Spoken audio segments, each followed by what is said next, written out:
Oh, fantastic. Yay. Good evening and welcome to Lantern Noir Presents. Tonight, we are doing our first weekly Monday mystery. I am joined by some of the most intelligent, brave, and, well, they had nothing better to do, Baker Street Irregulars. You will recognize some of the voices. So, for example, in our bottom audience left corner is my wife, Jenni, who games under the name Jennisis. And you hear her all the time on the stream with me, usually screaming, "Bear!" And then I died. Directly above her is our other dear friend, Yelfira, also known as Nurse Pam.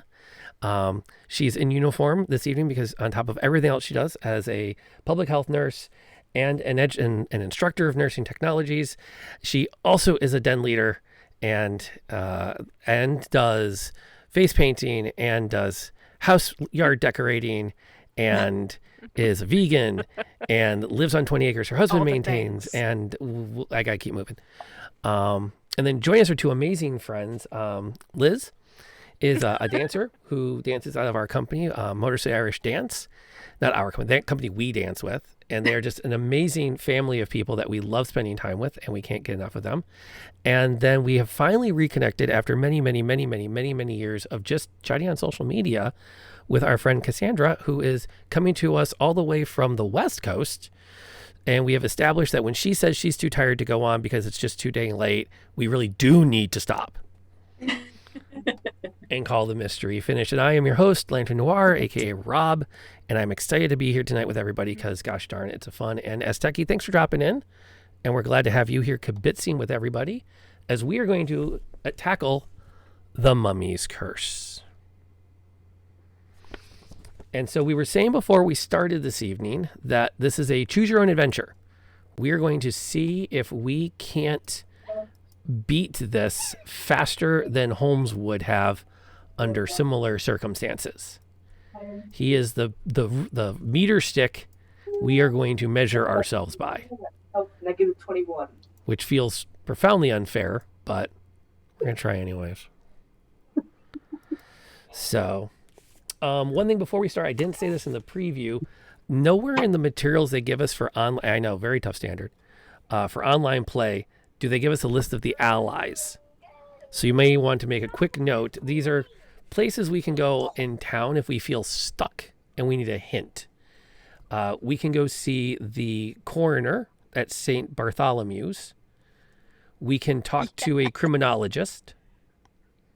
We can go to Scotland Yard, the National Archives. There's a separate archives for basically probate, birth, death, marriage, wills. Then we have a lawyer friend at the Old Baileys. We have a criminal contact who owns the Raven and Rat. I have to remember that. That's a good name for a pub. And a band. And a band. Ooh. Make a note. We should check with Kim if that's what we can call the Motor City Irish music troupe. The Raven and the Ravens and the Rats. Isn't that a little too English since it's from London? Have you heard Kim talk? Sure. But it's Irish dance. Yeah, fair enough. We have a member of the Ravens and Rats in Ireland. It's okay. Yeah. That's true. I was just trying to think of that. We have a member of the criminal. We have a member of the criminal underground, Fred Porlock. We can talk to the London Times or the Police Gazette, separate contacts. If we feel really stuck, we can, let's see, there's also a society columnist with the paper we can talk to.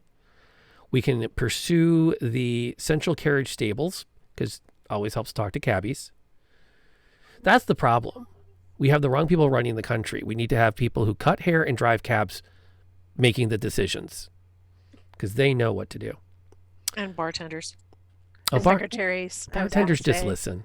And they're good at school it. Secretaries, they know everything. Can you back up one? Sure. What did you say after Fred Porlock? We have journalists at the following papers: the London Times, the Police Gazette, and the Society column. And then we also have the London Library to visit. And last but not least, we can either talk to Mycroft or Sherlock himself. Mycroft is a little bit more of the inner track to the governments than Sherlock is, given how well the two get along. Yeah. Quite the laundry list of things of options before us. And Jeremy, glad to have you along tonight as well. I will feed anything from chat out to the group if they will not find that overly distracting. No, it's cool. They I don't know. So far it's Azteki and Jeremy. I'm not exactly sure that we've drawn the Mensa membership that we're going to need to pull this off. But stranger things have happened. Mensa's overrated. Ow.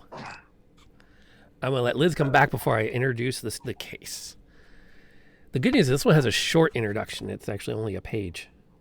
The last one we did of this, it was like 3 pages of text to get us started. Sorry, I was still within hearing. I just had to set something for you. For me?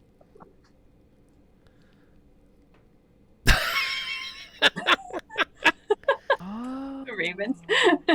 I dig it. I dig it. It's possible that there might be Raven costumes involved with Motor City already. Just saying. Just saying. Well, given the history, I'd be shocked if there weren't already floating around. Yeah, it might have been Morgan for a goddess thing. They let me pick my own goddess. Planning on that, really. That's okay. Yeah, the good news is we haven't figured out if this is even a murder yet. Uh-oh. Oh. This we'll have to see. Okay. Boxed text. We are having our morning tea at Baker Street, hoping that a new case will come our way. Holmes is at work at his chemical table, and Watson is busy reading the Times. The tranquility of the setting is suddenly broken by Watson. What balderdash! What rubbish, Holmes! Watson adds emphasis to his outburst by throwing the morning paper to the floor. How can the papers capitulate on people's superstitions? And the Times, Holmes! It's the Times that started it all. Watson walks over to the fireplace and begins to fill his pipe from the Persian slipper.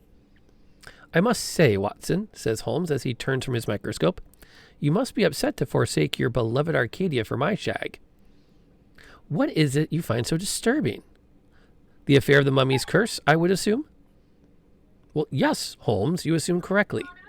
But it seems to me you should be using your powers of deduction and not of assumption to clear up this matter.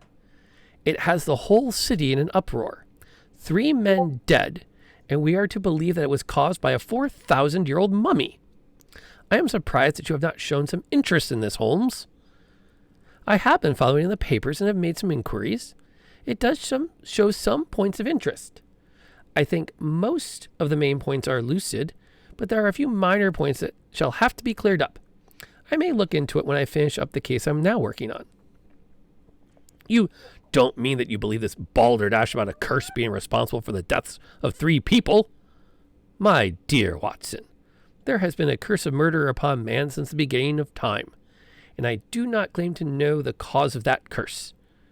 I think the cause of these murders is a little closer at hand than a 4,000-year-old mummy. Holmes now turns his attention to us. Why don't you look into this? You may find something of interest. And with that, the game is afoot.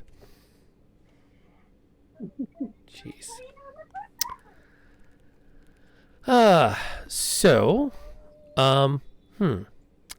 Thoughts, everyone? Just a quick question. Does this set of mysteries have newspapers as well? Yeah, I was about to say, in that same shared folder, there's a folder that says newspapers. There is? Yep. Aha. And we are on 12 April, 1889 would be today's paper. Oh, I do see it. I think that's the number 6 in the collection. If I had to guess. Yes, it is. Yep, and there's the article. Shall I read the article? Oh, go for it. Where is it? Is it the... I haven't... Oh, Mummy Strikes Again? Go for it, yeah. The body of James Windibank was discovered late yesterday in the room he was preparing for the British Museum's exhibit of newly discovered artifacts from the tomb of Ketebet's mummy. The archaeologist was found strangled. Around his neck were linen bandages of the type used by the ancient Egyptians in wrapping mummies. Windibank's is the third murder to be associated with the mummy Ketebet in the past 6 weeks. The archaeologist had accompanied the London University-sponsored expedition to Egypt. The project has been cursed with ill luck since the first discovery of the tomb several months ago. Its organizer, Dr. Ebenezer Turnbull, was murdered in the actual tomb itself. Another archaeologist, Andrew Weatherby, met a similar fate on board the ship returning to England. The Jardine ship Eastern Empress was the scene of that mysterious death. The shipboard investigation was handled by Captain Herman Ramsey and his first officer, Luther Tenney. Scotland Yard has declined to name any suspects at this time. That's the end of it. Oh, and then there's a letter to the editor about the murders. Ooh. That follows. Sir, with There's regard... another one on the next page as well, too. Oh, is there? Yep. Lots of opinions? Yes. All right, Yes. I'll snag this one, and then Cassandra, if you can nail the other one, maybe we'll get something out of it here. Sir, with regard to the recent mummy murders, I would like to suggest that we abandon our attempts to disturb the ancients in their graves or otherwise. This applies not only to excavations, as have become common in Egypt, Morocco, and other foreign lands, but also such projects in our own British Isles. If the hypotheses of such men as James Ferguson, who believes that Stonehenge is an ancient monument of the Saxon Druids, are true, we should leave these burial grounds undisturbed. Yeah, I'll pull Keeley on that one. Surely if these murders are the work of some present-day mortal human, the police will discover his identity and bring him to justice.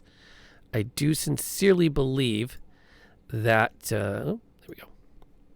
Sincerely believe, however, we should not meddle in the magic and sorcery, for we know not. Yada yada. Yes, respectfully yours, J.A. Smuts. Okay.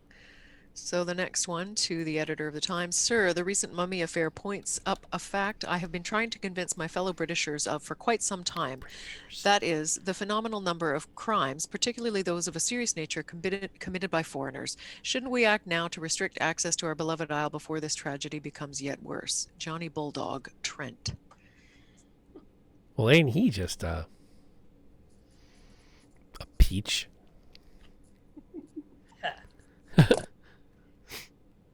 And then the next part of the column is a bit from Reuters about foreign and colonial news. Mm-hmm. They really need to talk to their layout guy. There should be something between those. Let's see. Is there anything else about the mummy in here? Sold. Oh, there's more. There's another letter to the editor. Oh, God. By John H. Watson, MD. Are you serious? I'm Jesus, serious. right there. Yeah, to the editor of the Times. Sir, as a man of science and medicine, I must protest these innuendos of murderous mummies. The ancient Egyptians had progressed far in their own investigations of life and science, but they had certainly not found the secret of everlasting life in the material world. Even had they, we cannot bring home the murder of two men to a 4,000-year-old mummy. I can only repeat that this is utter nonsense and balderdash without the slightest scientific basic and a disgrace to the pages of your venerable newspaper. I am, sir, your obedient servant, John H. Watson, M.D. Yeah, Watson's definitely got his panties in a twist over this case. Very upset about this.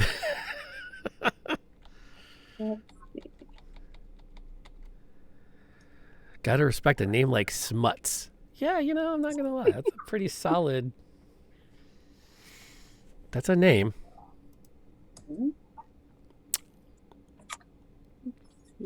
Okay. Oh, discovery of the sarcophagus of Alexander the Great.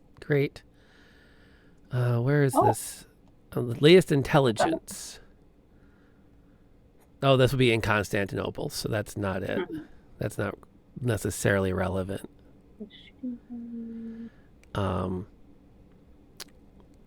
Well, we could go to the home of Windebank and probably see, check the crime scene.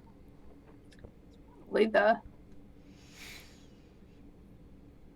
best option. Let's see. There's, wait. Interestingly enough, there was an assault on, where'd it go?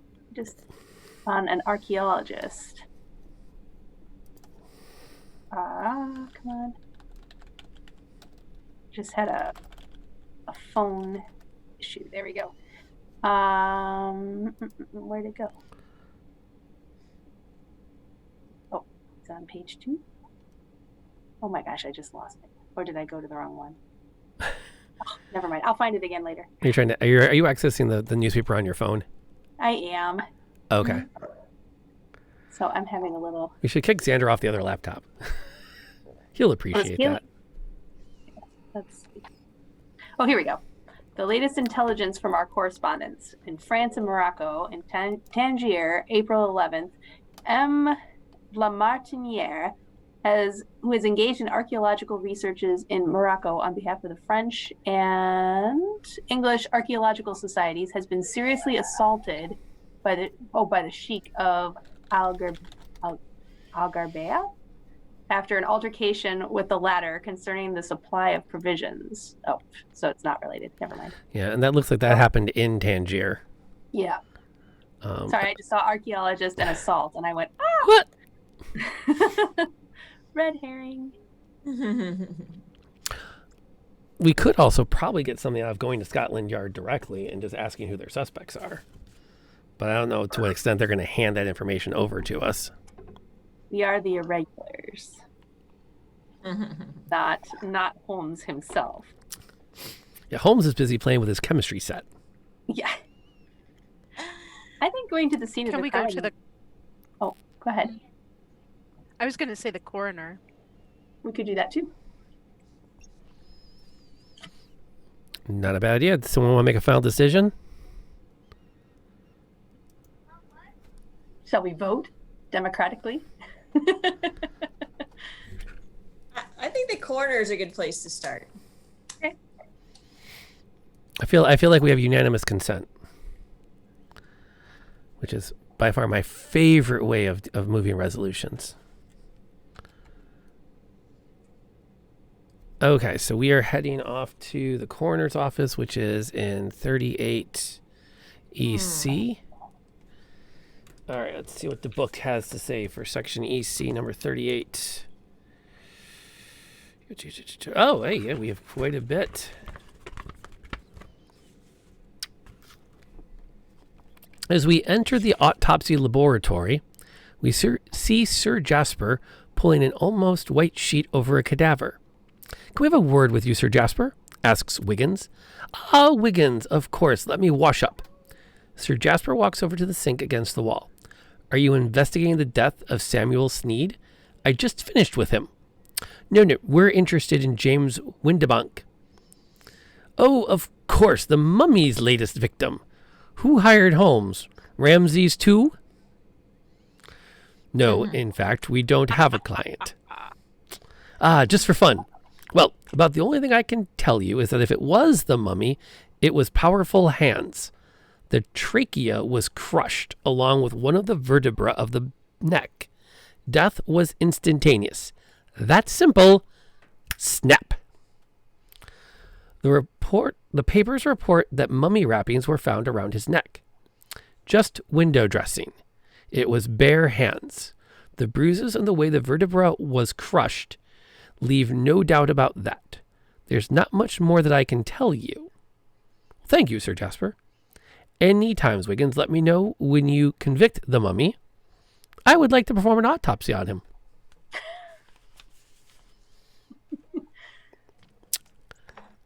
Well, that's interesting.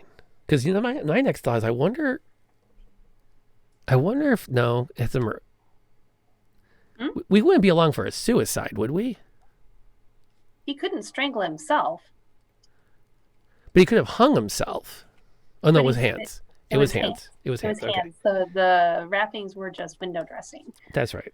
That's right. I was thinking that instantaneous what made me start and go, I wonder if that no. So someone's strong enough to break someone's neck in a single twist.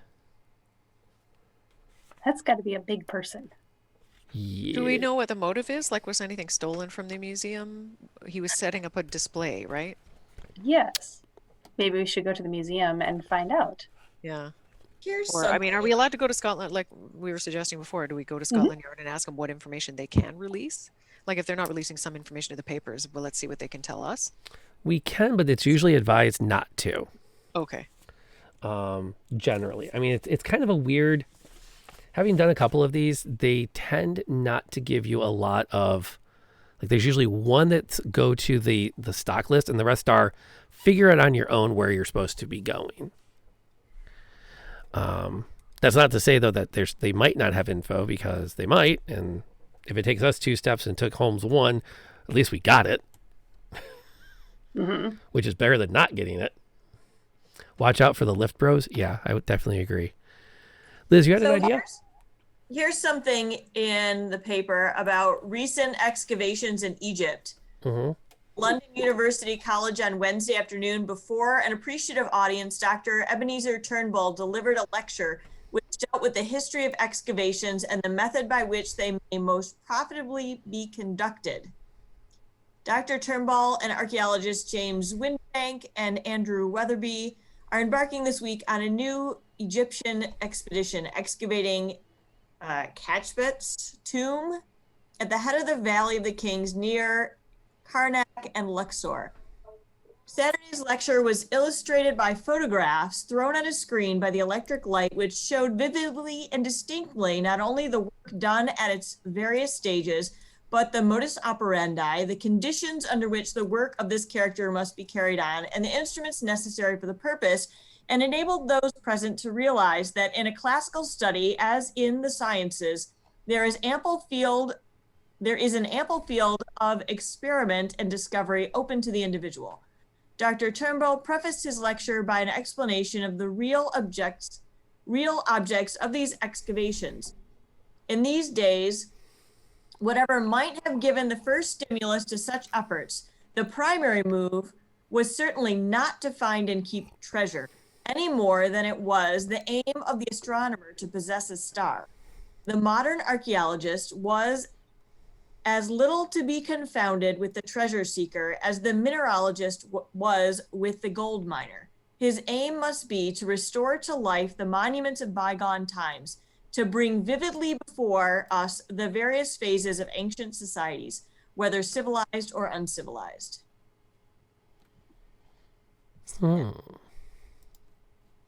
So if I'm understanding the order of events correctly, it seems like they've already done the excavation. They've been to Egypt and they've been there and they've done what they wanted to do as archaeologists. And then after the fact, they've come back, or either on the way back. So somebody was killed in the tomb, somebody tried to kill them all there. The other 2 got away, 1 got killed on the boat, and then 1 made it all the way home and then got killed in the museum. So somebody's trying to stop them from doing something else that they didn't already do. So this was from the August 17th paper. Of 1888 Oh, okay. or 1889? Oh, okay. 1888. So prior, so when the expedition was? Go Liz, going back through the records. Well, you know. So Turnbull might be a name we want to keep in our heads, because he's not anywhere in these things that I've seen yet. Have we seen his name relevant in today's paper? I don't. Oh, He is one of the people that was killed in the tomb. that is. Okay, yes, there it is. Dr. No, Ebenezer Turnbull, I wrote down, was killed in the tomb. Yeah. He was working with Windbank, and Weatherby is who he was working with. Yeah. And so their thing is, well, interestingly, we might want to try to see their photographs and slides, which were taken at the work site, if we decide that maybe it was somebody who was at the work site. And maybe it's somebody who is not happy with this not being a treasure seeker notion. Because he's saying, like, you shouldn't be a treasure seeker. You should be, more. Yeah. Well, you want to make sure you make money at what you're doing, and sometimes there's. Yeah, it's like almost contradictory, because the first thing I saw when I read this was that he wanted what's the wording? The method by which they may most profitably be conducted.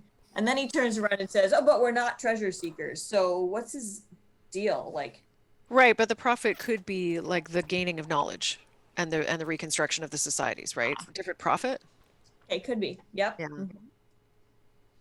From their perspective, anyway. All right. Well, there's a thought. What if we talked to? It said the captain of the ship led the investigation of the murder that happened on the ship. If the ship is still here, the Eastern Empress, if it's still in dock, I wonder if we could find out if Captain Herman Ramsey would talk to us, or his first officer, about the specifics of that murder. That's a good idea. Or heck, the cleaning guy.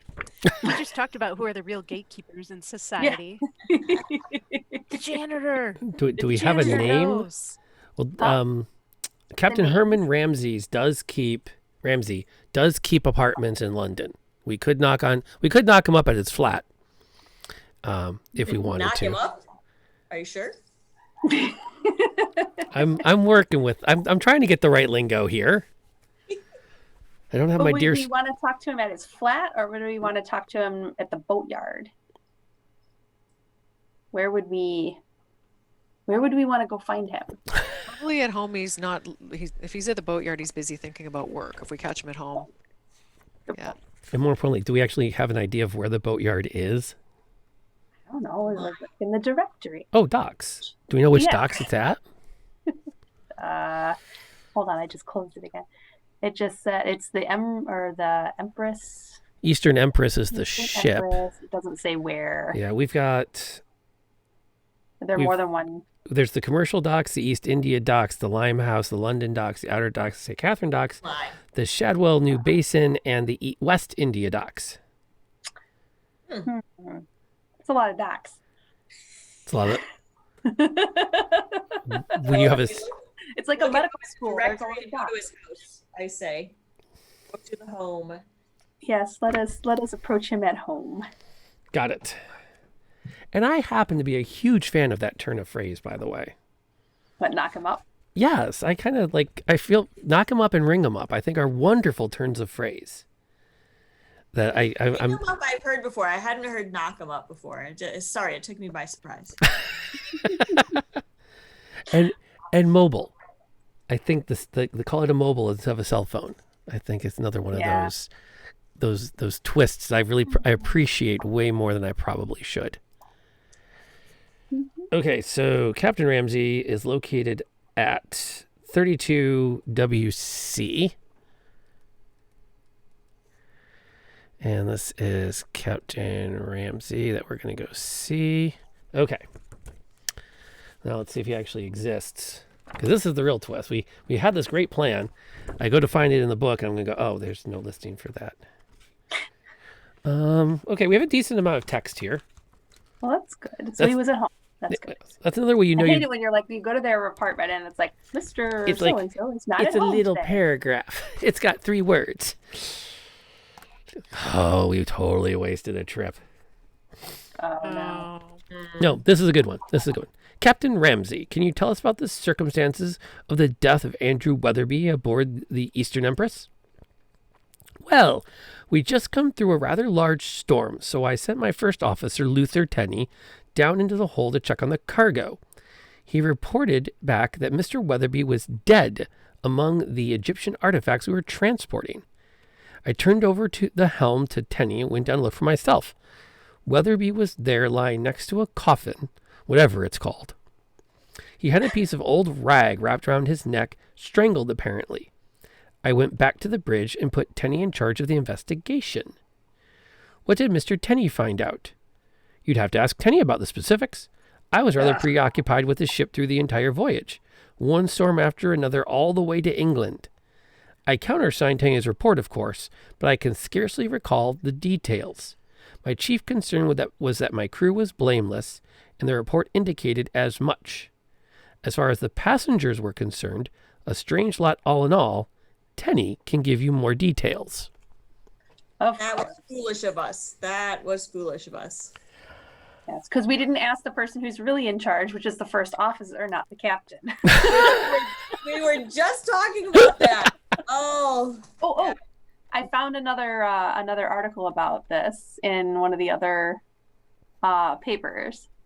It's the article about the death of Ebenezer Turnbull from Karnak. Professor Ebenezer Turnbull, organizer of the Ketibet tomb expedition, was found dead in the tomb early this morning. The inner chamber was reached early in the year after much difficult labor, and the archaeologists were quite ecstatic over the excellent condition of the sarcophagus, chamber artifacts, and the Ketibet mummy itself. The party was in the final weeks of its work in the area when disaster struck. Mr. Turnbull had worked late into the night, remaining in the chamber alone after other members of the party had retired for the night. The camp was highly guarded to prevent plunder. His body was discovered by Mr. Andrew Weatherby, another of the project archaeologists. Mr. Turnbull had been strangled to death. Ancient linen bandages were found around his neck. Upon hearing of the professor's death, several of the natives working on the excavation called upon Isis and Osiris for protection and for forgiveness for disturbing the sacred tomb. Inscriptions found on the canopic jars and doors indicate that this death may be the mysterious work of the ancient god Tuamautef and his goddess Neith. That's all it said about it. So we've established that they all died in the same manner. So it seems. So Ebenezer Turnbull died by mummy wraps. Isn't it was Windbunk or whatever that the coroner said he had like draperies around his neck, right? And then what was around Weatherby's neck? Oh, They all had. I think they all had the mummy things around their necks. I think the reference to window dressing was Jasper's chide that the cause of death was not strangulation with the linen. It was just added after the fact to help disguise the it was a cover-up. Agreed. So all three materials around the neck are the same. Right. Although the problem is we don't have the body. We can go talk to Tenby, to see if he has more to say. But it sounds like we may be jumping to the conclusion that all of them were murdered by the same person. We all know they were all strangled, and we all know that there was a linen left. But we don't know for sure, for example, that the other two had their necks crushed. That's true. So we should talk to Tenny and see, I think. Or maybe not. I don't know. But Weatherby found the first guy, Turnbull, and Tenny found the second guy. Yes. And who found the current deceased Windebank?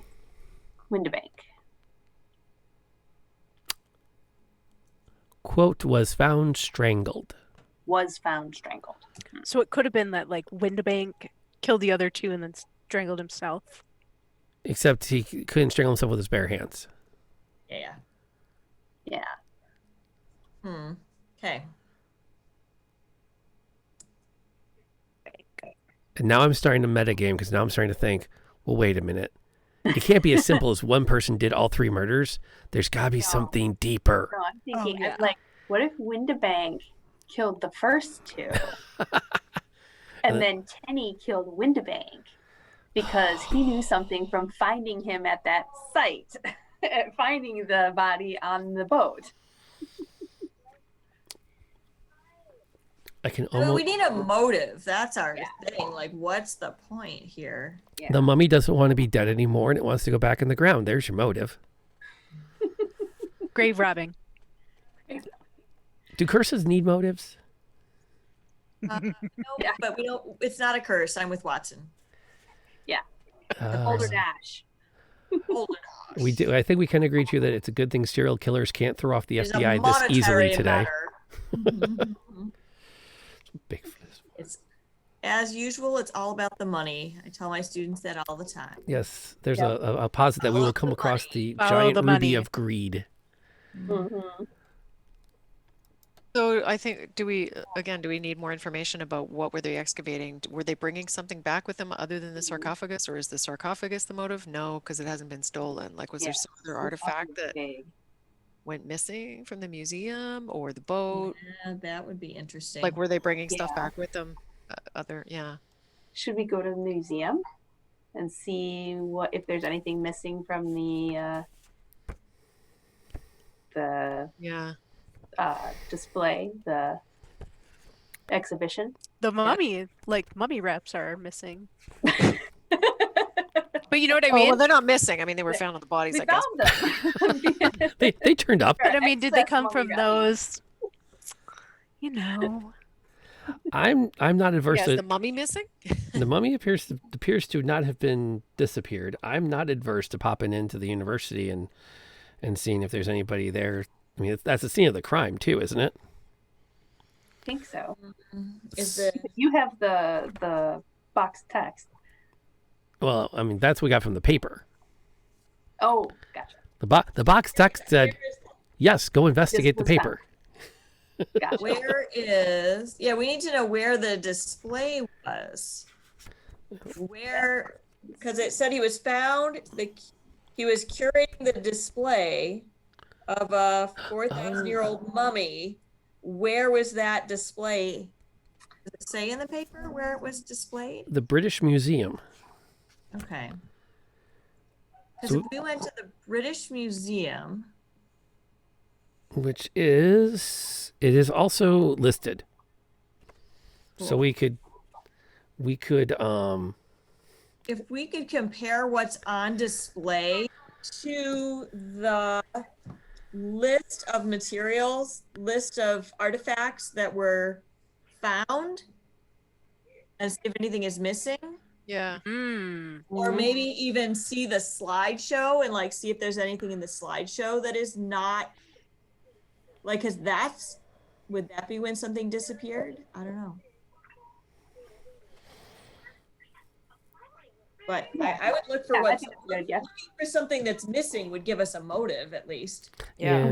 And I'm totally digging somebody took something they ought not have, and is killing Yeah. everyone that could know that they took it. Knows. And I was sort of had a fleeting thought about, is it another archaeologist, but they wouldn't be able to publish their findings? Well, or would they? Again, same thing. It could be another archaeologist. They would know what was valuable. They could claim the. They could be from that other dig, Yeah. and they could just pass it off as having been found in Yeah. their Okay. So that's not. their not really- dig site. Yeah. So potential suspects there. Do we have anything more on that? I just know it was in Morocco. What's that?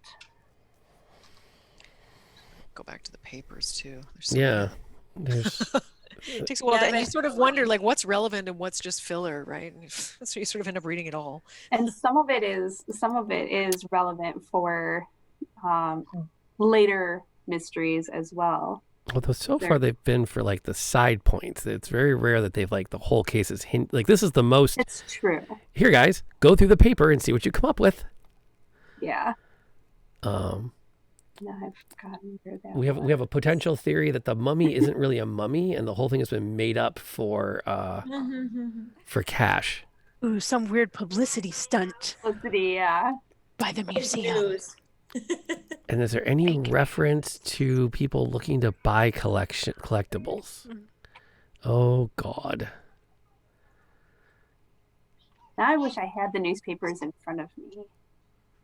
Yeah. Easier to flip through them than it is to scan these files. Next No, time I have the one newspaper. Oh, there's like multiple in the same file. Yep. Just kidding. I thought I just had one. Okay. let's see. Now I'm looking. This- Okay. Well, you know what I'm going to do here? I'm going to... Excuse me here. I want to throw this link to Spinny and Azteki, who are kibitzing along. They're welcome to go through the papers as well. There we go. Copy link. More eyeballs.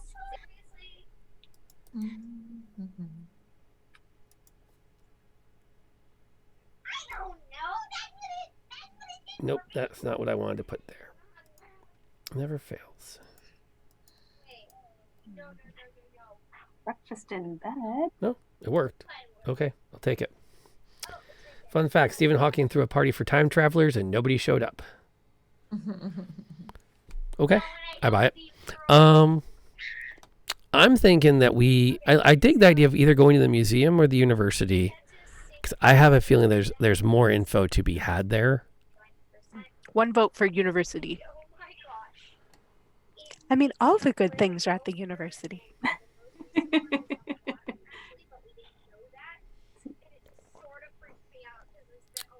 I work at a university. I was talking about myself.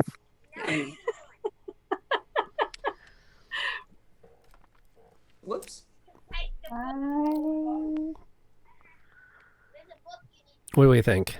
Gosh. I was leaning towards the museum. The museum will show us where he was killed, at least, too. It would be nice to know where the catalog of the excavation would be. Because That feels Yeah, like right. Like, where's the GoPro footage? Or would it be at the museum where they're setting up an exhibition? It would be at the museum. I feel like That's it would what be I at the think. museum too. I think that's where we should go. I agree. I think the museum is a good stop. we all think we should pop into the museum? Yeah. Okay, does anyone want to give the obligatory Indiana Jones line at this point, or should we wait a little bit longer? The only one that's coming to my head is "Make it so." All I'm thinking of is, why did it have to be snakes? I was going to say, it belongs in the museum.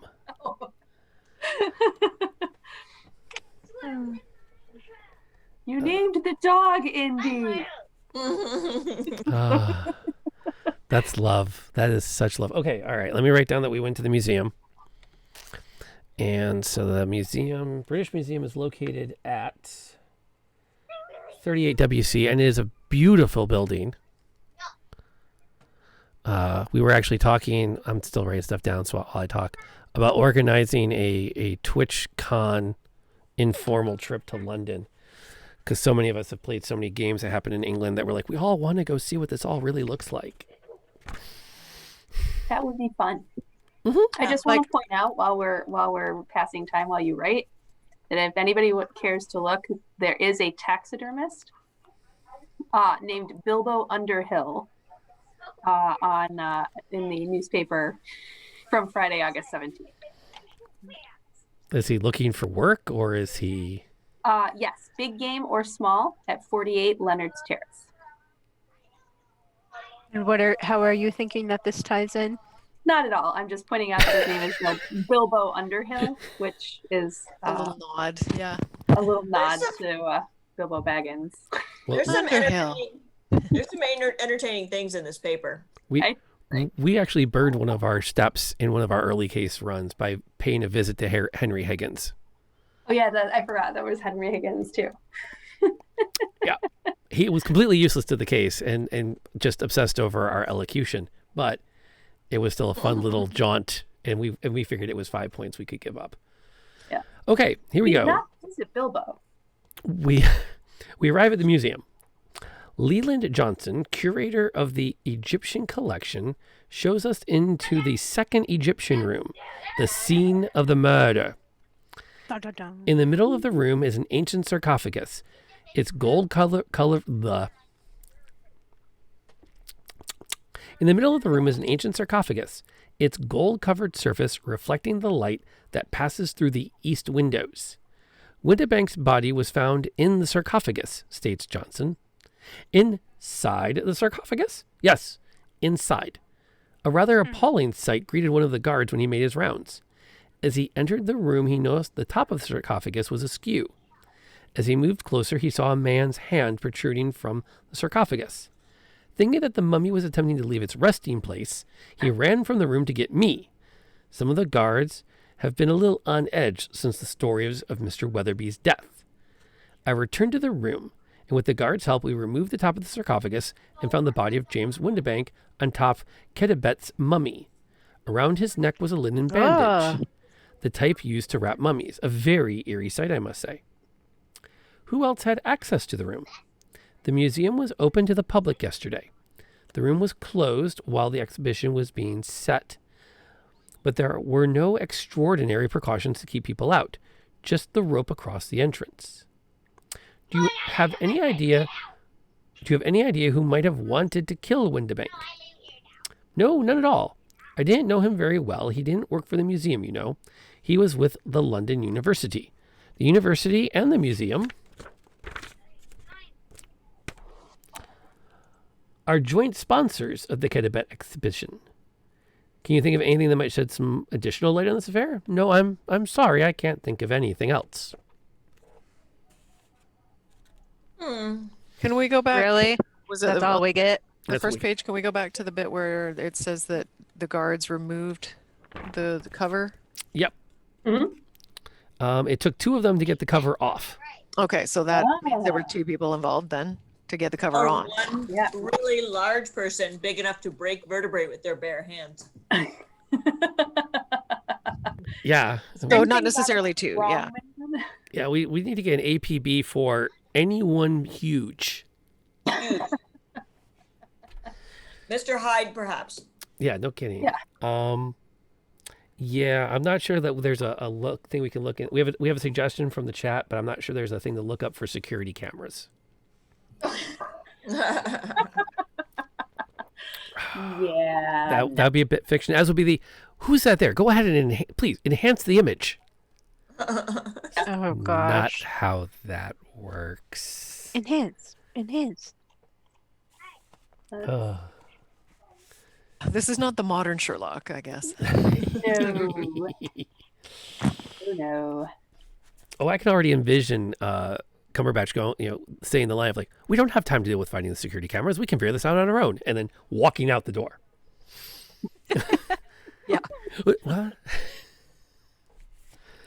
And I will also take a moment to pause to think about the fact that in both series, Watson is a veteran of Afghanistan. And that is both an impressive and kind of sad statement. So we do know, we have confirmation this is a huge person. Or 2 people. Or 2 people. Well, 2 people can't collaborate to crush a neck. 1 person could tell the other person to crush the neck. True. Okay. We could. 1 person is cutting the linens to drape over the neck and the other person's crushing. Okay. Teamwork. Makes the dream work. Oh, you're probably right. It's probably a very, very large person. Okay, so. I feel like that was kind of a dead end. It does University. kind of feel like a dead end. Well, I don't think it was totally. I mean, we But I found don't it took 2 guards. Yeah. So there's a little bit of info. And the mummy wasn't stolen. The mummy was No. still The there. mummy's there. Yeah. That's Because doesn't that feel weird? Well, And I mean, like I the guess it gold depends. sarcophagus or whatever. yeah, but it's not exactly like a diamond or yeah, it's not easy to get out without being noticed. You can't stick it in your pocket. yeah, like there's so many other. I mean, the mummy is probably one of the hardest things to fence when this is all over. Yeah, but it would make the mummy's curse a little bit more believable if the mummy disappeared. Oh. Just saying. Ooh. Let's see. All right, I'm not seeing any large people being talked about in the newspaper. Where else should we go talk to the first officer and see if he's a gigantic person? To who? The first or the first mate of the ship actually found the body on the ship.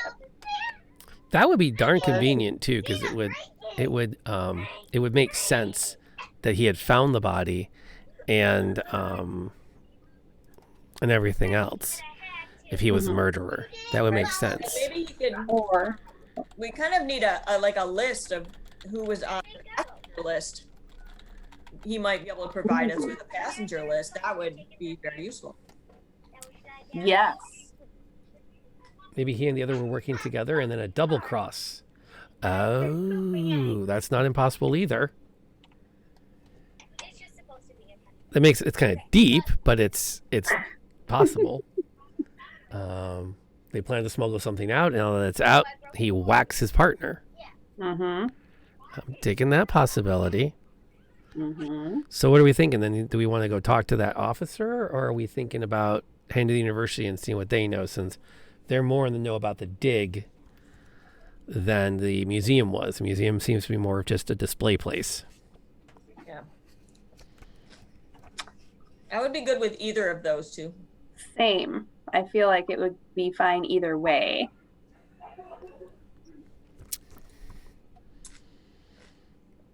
Anybody else want to cast a tie break on this, or tip us one way or the other?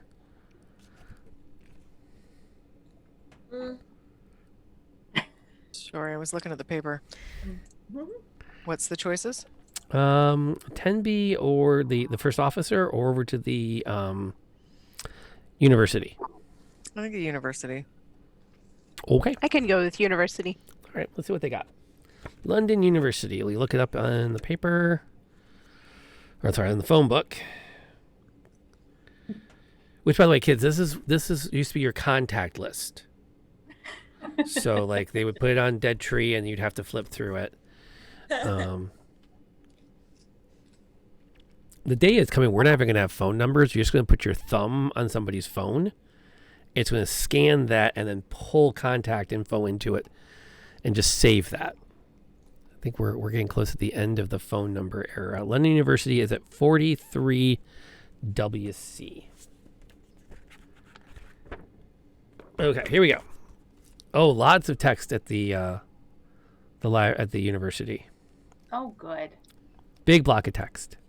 Yay. It takes a little bit of sleuthing just to locate the Egyptology department, but when we arrive, we find its chairman, Lawrence Feld, quite willing to talk to us. Mr. Feld, anything you can tell us about the expedition or the victims would be helpful. Such a tragedy. Fine men, fine scholars. I still can't get over the shock of it. When I heard of Turnbull's death in Egypt, well, what can I tell you? The expedition was sponsored jointly by the university and the British Museum. Ebenezer Turnbull has led several expeditions to the Luxor, Karnak area and has made very significant discoveries. No sooner does he return to London from an expedition than he is busy planning his next. It was the first time he teamed up with James Windibank. Windibank has spent more time in the classrooms than in the field, but to my great surprise, he insisted very much on being chosen, and in the end got along perfectly well with Turnbull. He was a very popular teacher, and several of his students were eager to accompany him on this expedition. I know he had a difficult time choosing Weatherby as the lucky one. Doesn't seem so lucky now, does he? I guess Travis is the lucky one after all. Travis? Who's Yes, Travis? Philip Travis. He was one of Windibank's students and was very eager to accompany the Ketibet expedition. He became quite upset when Andrew Weatherby, a graduate student in the department, was chosen instead. Took it rather personally, actually. You have been most helpful, Mr. Feld. Can you think of anything else? No, but I certainly hope you're not taking seriously this rubbish about the murders being the work of a mummy. This kind of superstitious doggerel does the tremendous disservice to science and scholarship. Well, Oh, please, how can I incorporate doggerel into my daily vocabulary? Great word. superstitious doggerel. That is a fun word. How do you spell that, Rob? Doggerel.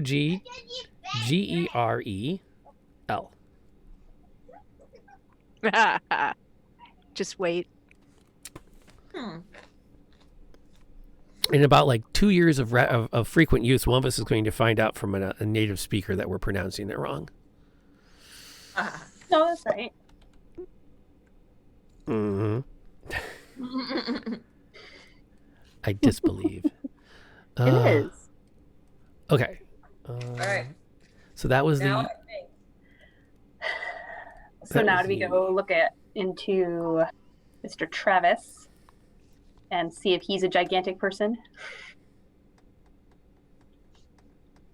Would he have snuck aboard the ship? And I mean, if he was a big person, you think that they would notice if he snuck along. He stowed away on an expedition to Egypt and then came back again. Mm-hmm. But also, like, he would have killed Weatherby first, right? That's who he was really mad at. Oh no, you do that one last. You build up to That's it. how that works. Yeah. Or was he mad at Windibank because he chose Weatherby? Well, I mean, yeah, but then, like, how does Turnbull fit into it? I think Windibank went because he needed money. And so he's a prime candidate, like, because he doesn't usually do this. Why did he decide to leave the classroom and go on this expedition? Other than he was having a midlife crisis, you know. Okay, could He's like, I'm gonna die, and I've never even been on an expedition. I'm thinking that as an option because I mean, usually men have to pick between a girl half their age and a new motorcycle. If on the table is unearthing artifacts in Egypt as midlife crisis, like I needed to know that a couple of years ago. You don't have a motorcycle or a girlfriend. So Exactly. you still have an opening. You could go unearth objects in Egypt. Yes. Hey. I saw a thing where you could go teach school where you spend half the year in a yurt in North Dakota and half the year in Costa Rica. Just saying. So where do I Pick me. where do I plug in the Wi-Fi? In the yurt. We'll figure it out, man. Solar Let's just go. I'm so Figure it out going. later. When my kids get out, I'm there. Teach AP Bio from a yurt. Oh yeah, I will. Oh, theory of gambling debts may be a factor. I Money will go get a degree in biology so I can go teach AP biology in a yurt. money is always a potential factor. So we've got We've got dead bodies. We have a disgruntled student. We have Windibank normally doesn't go, but he's all in on this. Mm-hmm. And he's the last to die. So maybe he was trying to fence his stuff. And like that didn't go well, so he got whacked. So he killed the others, and then the deal gone bad. The buyer killed him. Maybe. Because we don't know that anybody else, he's the only one where it has to be a big guy. Because he's the only one that we know the vertebrae were crushed. The other ones maybe were actually strangled and they're just trying to lead us astray with this wrapping. But the other ones could have actually been strangled with the wrapping. So, Yes. Good point. So Weatherby could have killed the other two because they discovered that he was selling off artifacts. And then whoever he was selling them to took him out when he got back to the museum. You mean Windibank? Windibank was the third one to get killed? Yes. Oh, Windibank. Yeah. Yeah. I'm sorry, Windibank. Got it. 2 W's. Why do they do this to me? I hear you.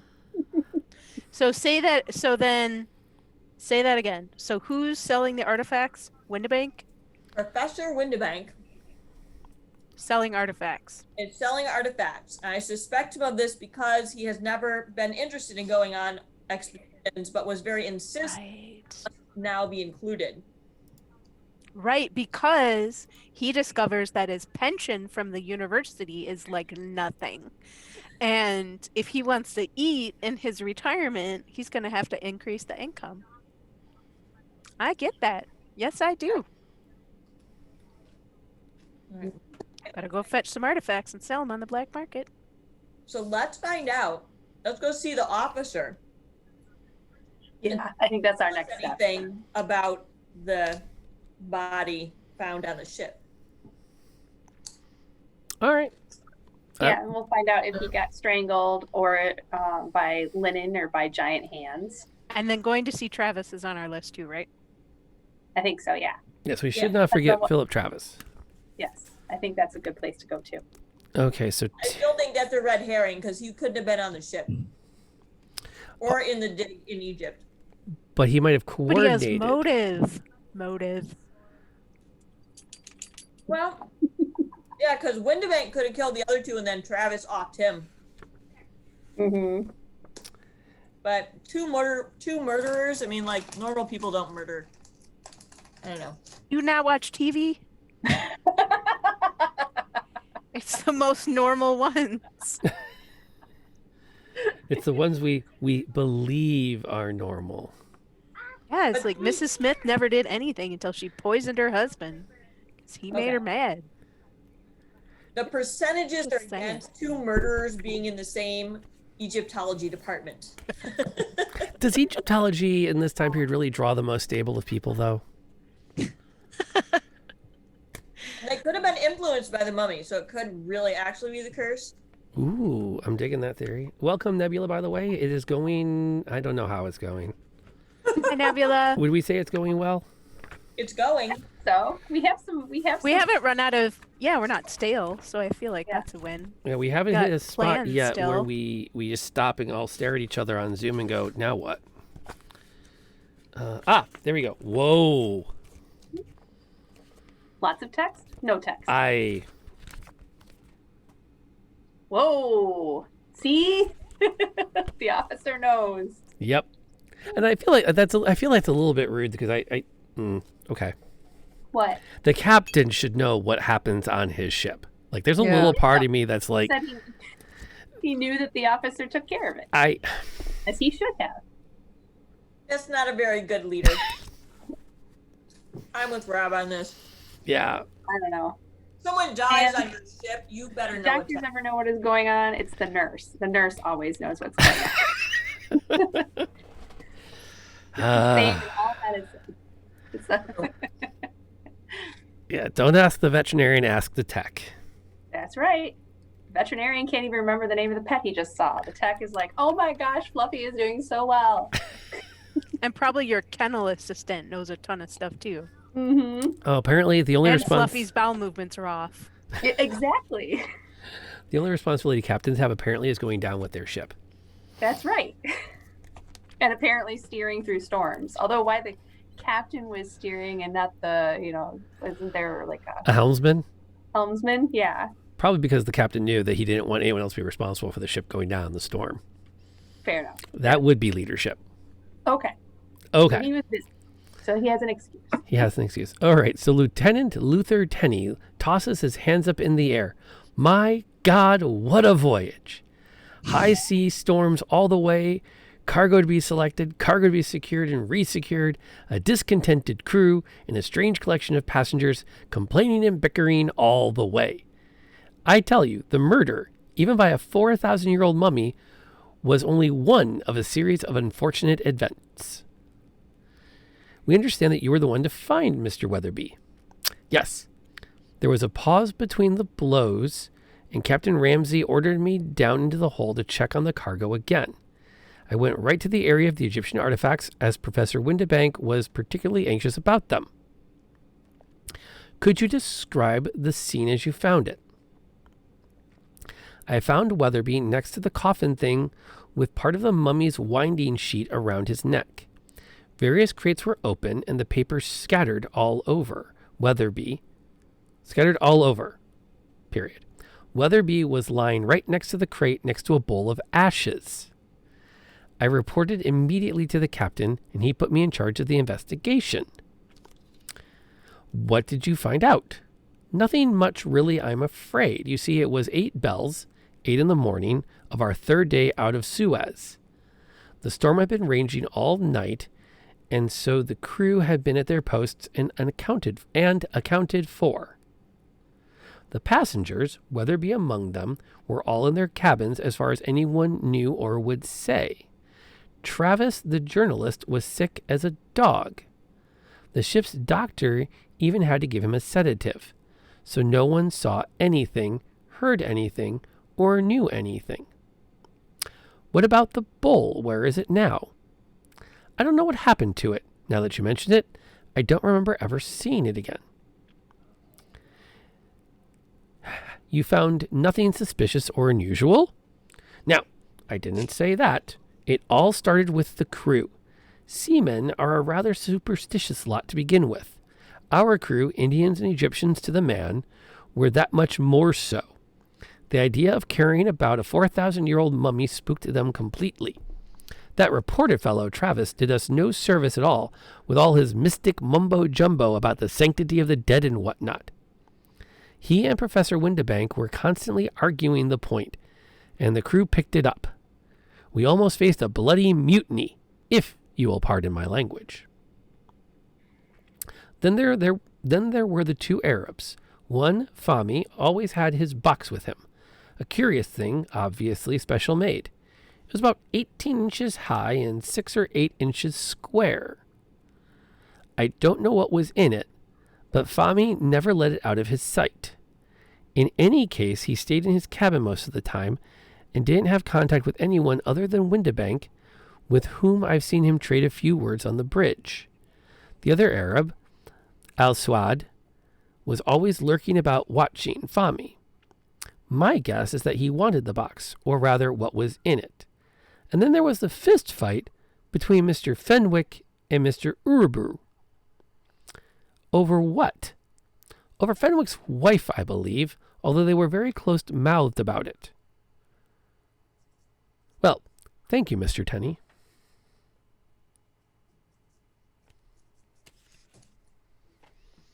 Ha Travis, Mm-hmm. the Yeah. journalist. Mm-hmm. Yeah. So if you're not doing well in Egyptology, apparently you shift over to journalism. Apparently. Hey, you get on that trip one way or another. Plot twist. Haha. And you know, Weatherby had to be in on it, though, because he would recognize his student masquerading as a journalist. Unless he was an absent-minded professor. But if we like Travis for the murders, that would also imply we haven't met Travis. We have no idea what he looks like, but I don't think you forget people big enough to crush your neck. That's the thing. But he didn't just, I mean, then he made the 2 Arabs up to be some kind of suspicious characters, but neither one of them was described as being large. Yeah. And would Travis have taken the bowl, or is that just a bowl of bowl ashes? full of ashes? So the bowl disappeared? Is that It what disappeared. He doesn't know what happened to it after everything. Is that just, well, I didn't know what happened to it because I wasn't concerned with that, or was it like was it bowl? stored just full of ashes? Just doesn't, you would think if it was a priceless bowl full of ashes, it would have been like noted. Yeah. Right. But here's the thing.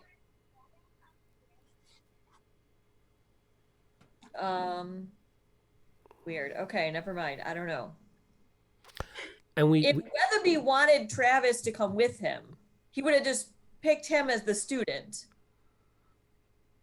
Right? Like, why would he pick a different student? No, if Windibank wanted Travis with him, he would have picked Travis instead of that grad student, Weatherby. Unless we thought that he was potentially, like, why was he so excited with this particular excavation Was he planning on stealing something or something like that? And they were in it together, and he brought his student and his student with him to as a journalist, so that he would be able to be there but not be part of the excavation and part of the expedition, and not be suspect, potentially, maybe. And then something happened between, they had a falling out or something, and I don't know. It's Could be, possible. because I mean the university guy thought that Travis was angry, but why would Travis be angry if he got to go anyway? He was putting on a show. Possibly. Or maybe it's a red herring. We should find out if this journalist Travis is the same Travis. Yes, I Yeah. think so. Well, and I do think there's something to be said for I'm picking this other guy. They get on the boat, and the captain goes, "Oh, and we have someone here from the Times," and introduces him, and then it's awkward because now what? Yeah. Like, do you out your student or do you just kind of go along with it? And that's where the fighting comes from. Mm-hmm. Although the fighting was between Two of the ship. Well, before that, though, there was a reference of Travis and Windibank were the two that were arguing. Mm-hmm. And Windibank got whacked when? He was the most recent, right? What was Yeah. like what was the date? Yeah, he made it all the way back. Right. Yeah. Weatherby baited on the boat. That was March '89 for Yeah, Windibank. but Travis could have still been mad at Weatherby for taking his position or whatever. Oh, yeah. Yeah. Because a for sure. journalist doesn't have the same involvement as the excavation team or Right. whatever they call them. I think Travis is our best suspect here. April '89 for Windibank. Okay. Mhm. What's that? Wait, that's where we are today, right? Yeah, because he's the most recent. Weatherby on the ship, Turnbull in the The tomb. The two. Right. Hmm. Okay. Okay. So I'm gonna say I feel like we're making progress, but it's a lot of walking. yeah. Like it's a slow progress. Yeah. Yes. So do we go interview the Travis that we know his first name, or do we go to the Times and say, who's your journalist named Travis? And see if they say, what journalist named Travis? Yeah, let's try. If we try the Times and it is him, then that's one stop. Hmm. It's, versus if we go to the guy's house, then that doesn't tell us anything about the newspaper. Whereas going to the newspaper might tell us both things. Sure. Okay. Which paper are we going to now? Wasn't he from the Times? It's a journalist. Oh, it just says journalist. Oh, I thought it said, where did we get the Times from? I don't remember. You said the Times. I may have. The original Those are the articles, ones we have. Oh, the original articles were in the Times, but and the reference to Travis as a journalist are here. I'm going to double check it now to be sure. Anxious, not really. Sea of Suez. There were two mentions of Travis in here. Saying Weatherby, area of the Egyptian artifacts. Travis, the journalist, was sick as a dog. And then the reporter fellow, Travis. So is there more than one newspaper that we should be doing? Is it the Times, or is there another newspaper he might be working I don't for? know. Because the Times appears to have been my fabrication. Ah, okay. So maybe we shouldn't go to the Times. Well, but how many did we have total to choose from, right? We had the Police Gazette, the Times, and wasn't there one other thing? The The society society columnist. Right. But those are the Society column. Well, we can roll that out probably. Yeah. those are the standard. Like if we don't know what to do, yeah. we can do that. But I should also note that for newspapers in town, on their own as just like if you have a reason to investigate them. There's the Central Press Syndicate, the Daily Chronicle, the Daily Gazette, the Daily News, Daily Telegraph, the Evening News Standard, Pall Mall Gazette, Police Gazette, Spectator Sporting Times, St. James Gazette. Does it really need its own Gazette? Standard, Star, and Times. So Let's find Travis. Let's go to Travis's house. okay, and this was the university referenced his name. Yes. So it is. Did anyone write down his first name? No. 43WC was the university. They Was it mentioned like Philip or something? Philip Travis. Yes. Go Pam. Yay! So Travis, comma Philip. Because I'm going to bet my dollars just for giggles. There is no Philip, comma Travis. Well, that's a missed chance to throw us off. Mm-hmm. There is, however, TR Travis, comma Philip.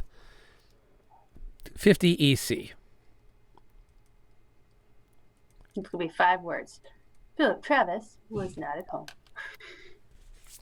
Now. EC. That's WC, EC. No, we have a decent bit of text here. We found something useful.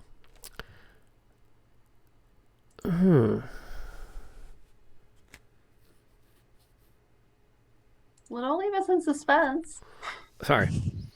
We have a lot more work ahead of us. No fair reading ahead. Philip Travis is a handsome young man with the enthusiasm of youth. He appears quite eager to talk to us, an audience.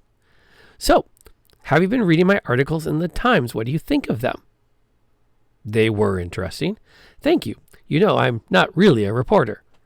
Oh? No, I was trained as an archaeologist, an Egyptologist to be exact, he says, pointing to a framed London University degree which hangs on the wall. That's why my articles carry the force of truth.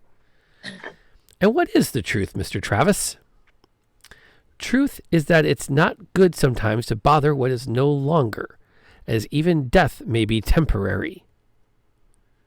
Travis goes to a large table in his room cluttered with books and ancient objects. On his table are a number of small mummies, as well as beakers and scattered vials. Travis takes one of these mummies and says, "Hello, my darling baby." Creepy. Okay. There's more. Then, turning to us, he continues, There are the mummified remains of a cat. It's the ideal companion. No need to feed it or let it out.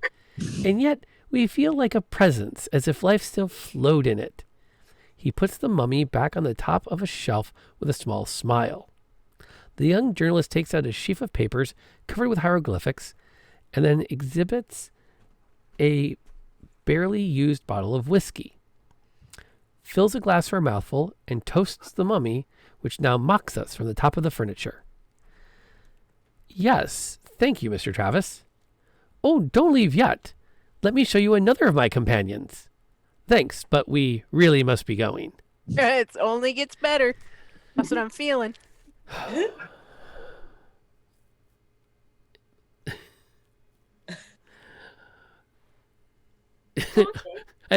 Jeremy has summed it up for us in the chat. Okay, so he cray. Yeah. Something popped loose while he was in Egypt. Apparently. Or possibly way beforehand. Yes. Well, he was stable enough to get a degree in Egyptology. Mm-hmm. So he had something going for him. For a stretch. And then he went off the rails. Because that was useless-ish. Yeah, that didn't really help. Other than it was. That helped a ton. I was like, he did it. But he still couldn't have lifted the sarcophagus top by himself. So who's his accomplice? He's not giant. Yeah, he'd have to definitely be collaborating with somebody to pull these murders off. And I'm not sure I see crazy Egyptian cat guy as one who plays well with others enough to coordinate a murder.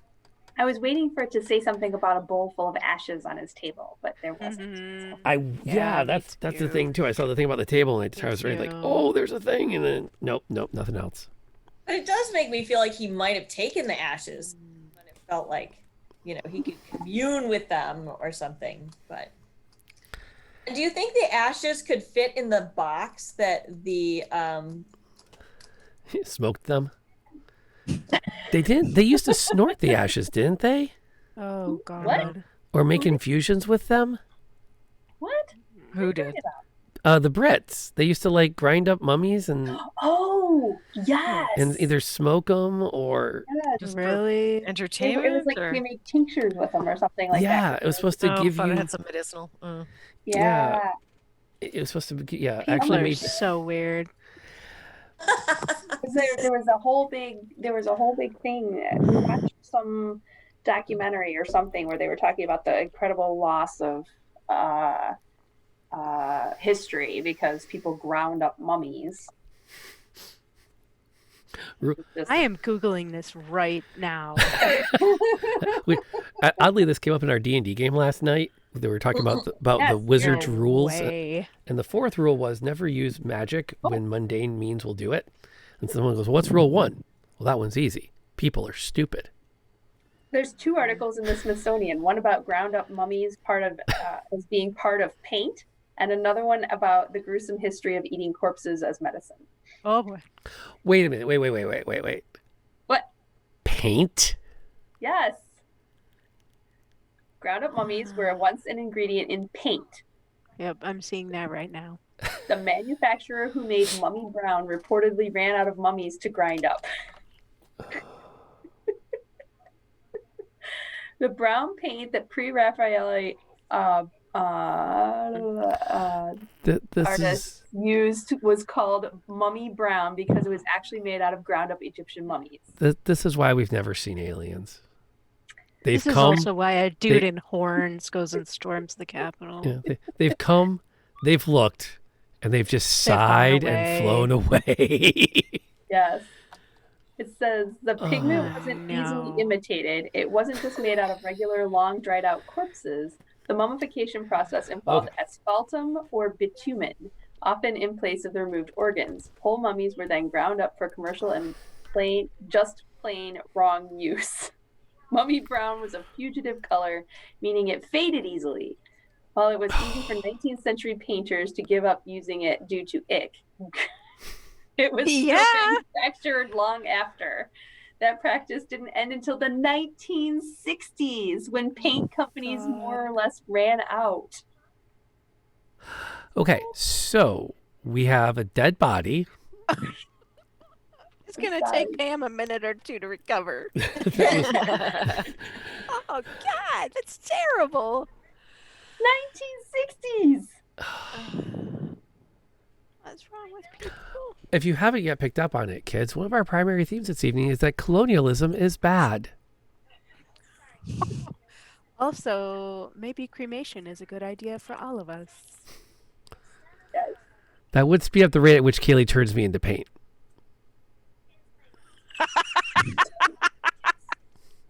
Because you know she will want to. You'll look good, though. You'll look good. It'll be okay. Oh my God. You'll look good. I know you will. All right. Well. Okay, so what have we got? Oh. We've done a lot of digging, and I feel like we keep somewhere we're missing something big. I don't think we're missing anything big. He did it. He did it. Apparently, Rudyard Kipling later once found a tube of Mummy Brown and buried it in his yard to try and right the wrongs of using it as paint. That makes it all better. I know. A little bit. I mean, we still like him, don't we? We do. Yeah, okay. A lot of writers from that time period we don't like, so. A little bit nicer. Yeah, that's legit. All right. Props to that. Okay, so we have a dead body at the museum. We know that the neck was broken by hand. We know that Travis transitioned from archaeology to journalism. It sounds like mostly to tag along with this expedition so he could be part of it, and then to make a lot of noise about how they shouldn't be doing it in the first place. But I don't like him for the murders because I feel like anyone who does that and makes it so known that he's anti what's going on is just not a good candidate as a likely suspect to have. Like, I don't see him going from this belongs in a museum to snap, crackle, pop, you're dead. Didn't the that article by, or the letter to the editor by, what's his face, J.A. Smuts, he was also talking about leaving burial grounds undisturbed and not meddling in the magic and sorcery of which we know not. My gut is that anyone who talks about meddling in sorcery is slightly off his rocker. But could they have been friends and colleagues or partners in crime? What about the whole our crime links and see if there's been stuff being fenced? Yes. Yes. Because We aren't going to get lucky and find like a local pawn shop, are we? if The local pawn Like, shop what's for, the... for a bowl full of ashes? No, for like the stolen stuff. that would be, that would be, Sherlock, the underground, and we have the Raven and Rat pub owner is some sort of criminal connection. yeah, we can either go after general criminals or go after Moriarty. I don't think Moriarty is involved in this. We would have come across it by now, right? I would think so. Some hint. Yeah. This doesn't seem. I'm not picking up the vibe on that. Yeah. Yeah. I'm not against the idea of like, let's go poke in and see if Mr. Shinwell has something for us about any kind of like efforts to sell anything. I feel like we could use a little bit of some love on that particular front. I'm going to take a short pause and welcome everybody that just popped in coming off Umbra's channel. Welcome to the Monday Night Mysteries. I am joined by these 4 amazing, intelligent women who are making me look really dumb in comparison because they are totally carrying the game tonight. My name is Lantern Noir, and I am a variety streamer. I do D&D. I do Monday Night Mysteries. I do D&D advice, and I also play whatever game I'm playing at the time on the weekends. So thank you for coming by. I appreciate the raid. Appreciate all of the love. Umbra, you're an amazing guy. If you have not followed him, you should. He is an amazing person. I'm going to give him a quick shout out here, and then we're going to get back to our case. But Umbra has also taken to doing cooking streams, which is so much fun. He is an amazing chef and hyper talented, and I'm so geeked to see him sharing that love with everybody on Sundays. So welcome aboard. We are actually at our turning point in the mystery. We have a dead body found in a museum on top of a mummy that everyone thinks killed it because the mummy has already killed 2 others. And I think that kind of sums up our last hour of trying to make sense of this. And Yeah, pretty also, you should Google Mummy Brown. No, you should not Google Mummy Brown. It will They mess with you. definitely did not cover that in grade school. Would that be That an was art not part of my class or social studies? that was not part of my education. Yep. So many things missing in the K-12 curriculum. Mummy Brown. We have a theory that maybe it's Liz's cat. This mummy was the culprit. Brown is sus. I agree with that. What is sus? Brown is sus. But thank you for the follow, by the way, DJ. We're happy to have you as part of the family, and also Heebie-Jeebie, thank you for following as well. We always have great times on this stream, which then gets us back to what are we thinking now? Getting serious for a moment. We know the murderer had big hands, and I my money says Travis is not. And anyone who keeps a mummified cat as a pet, I just He's probably a serial killer. I don't know. I am totally like he did it. A serial crusher. The dude is nuts. Well, yeah. And would like become a journalist to get on a boat to go to Egypt to like whatever. I would sign the warrant. I would. We need well, actually, we don't need a lot more to go on. We could at any time say we're done. I don't feel like we're there yet, though. I don't either. I don't know. No, But I would still sign the warrant. Yeah, but Travis definitely did not move the lid of the sarcophagus by himself. No, he definitely had So help. we still have to figure out if it was Is there him who was something with him, or is there a giant man running around? is like do we have other reasons to believe that there's another person involved? Because he could have just used like a like a lever, I guess he could and have. like jam a thing in there and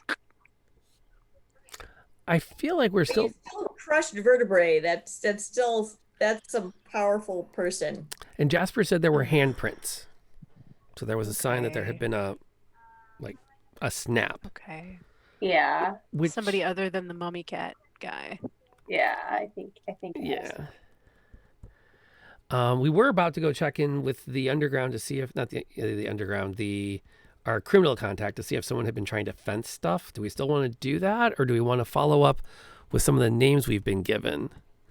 Because we have the gentleman who had the box on the ship. Tenny mentioned that. Yep. A Mr. Fami. Mm-hmm. We can investigate him and see what might be in the box. I think we GB should did follow the stuff. That's my vote. follow the stuff. I also like that you've seen if anyone's been trying to fence stuff. I don't think that's a terrible idea, but what do we think? We could follow the stuff. What stuff?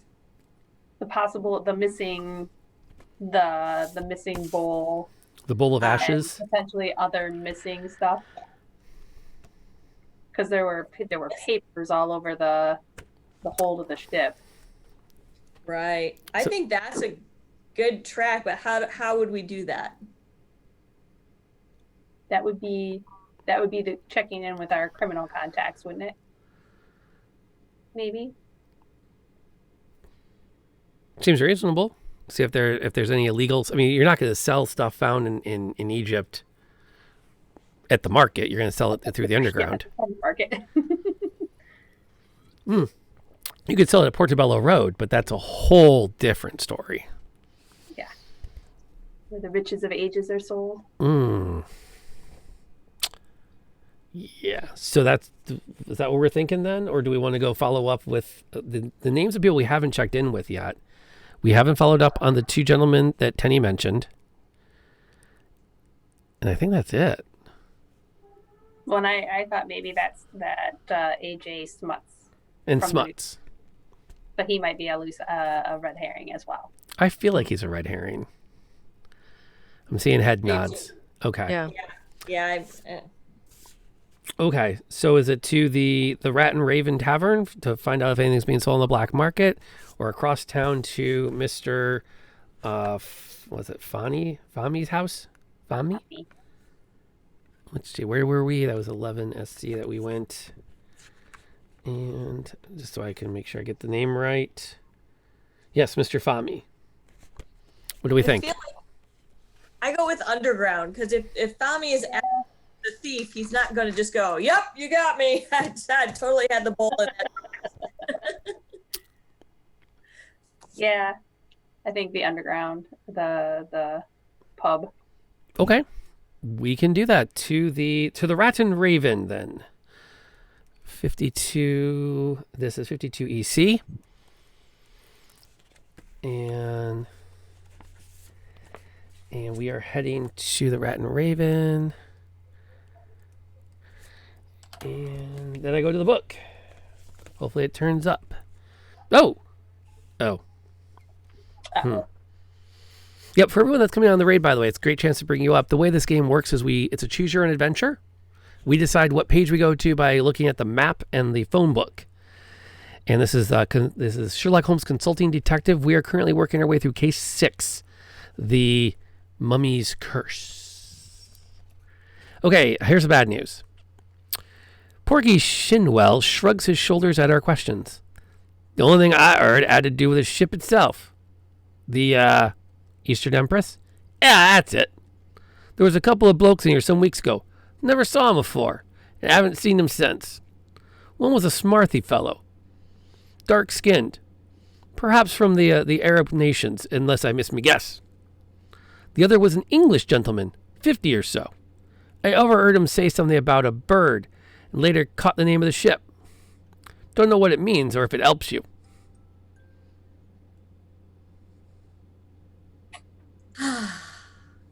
Well, we chose wrong again. Okay. Well, not terribly, but I know. So the Englishman who was with him, Travis, right? Or was it Windibank. Windibank? Some weeks ago, so Windibank might have still been alive. Well, since he just got killed, probably.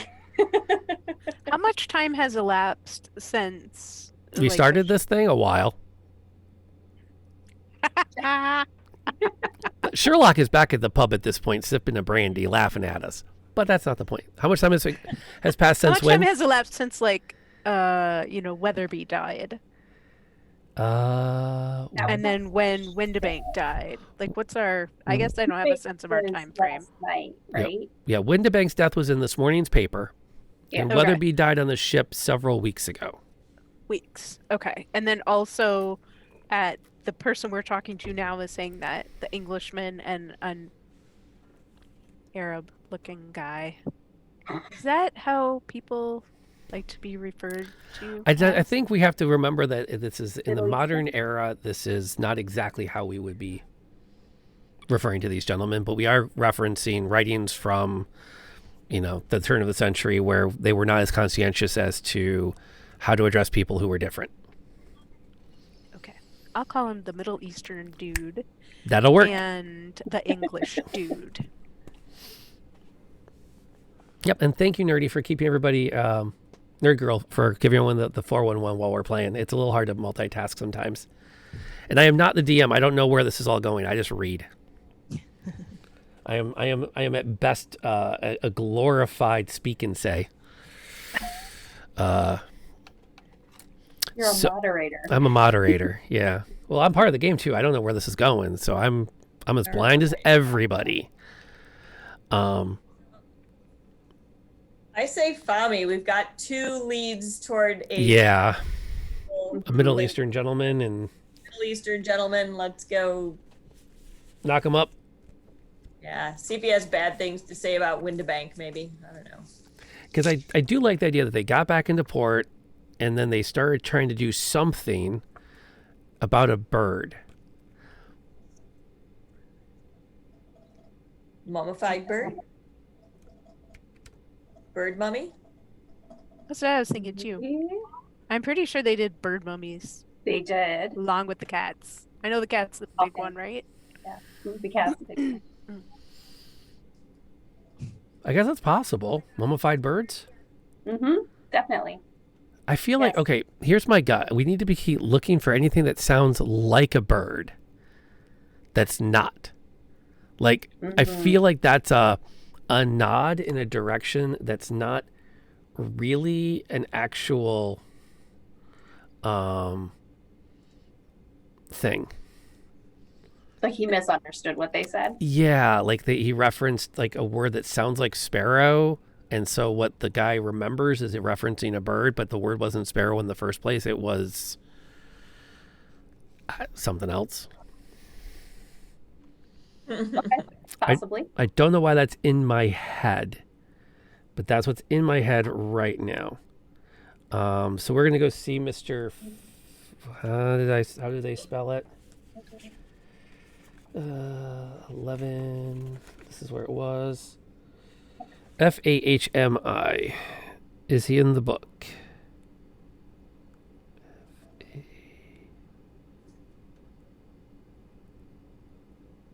There he is. Akram Fahmy. He is in the book. He has a flat in London. Isn't that convenient? Yes, indeed. And absolutely. If you have not already solved this mystery, and if you came in going, geez, what's consulting detective? You haven't solved it yet, and you're not Googling answers, please, absolutely. If you have suggestions, throw some stuff in. We were happy to hear some stuff. So we can go ahead and we can figure out what the heck we're doing. Part of the fun of streaming this is that we get to have the world assisting us. We already have both coasts covered up here. It doesn't hurt to get some people from all over the world working on these cases. Also, by the way, if you are involved in any form of typing, you want to suggest non-script fonts for things people have to read. This is just not It leads to the authenticity. pleasant. I think that's what they're going for. I mean, I agree Does with it you. at least have serifs? No, it is a true. It's meant to look like handwriting. Okay. So coffee, and then you burn the edge with a match. Yeah. Well, there is the brown like on the edges of the book. Rub a tea bag over it. Yeah. Crumple it up, soak it in tea, uncrumple it, iron it. I've done that. Mhm. I actually once in the game, sorry for the tangent, watched as a group of players reassembled a shredded page of a book that we had created and then glued it together with candle wax. Oh.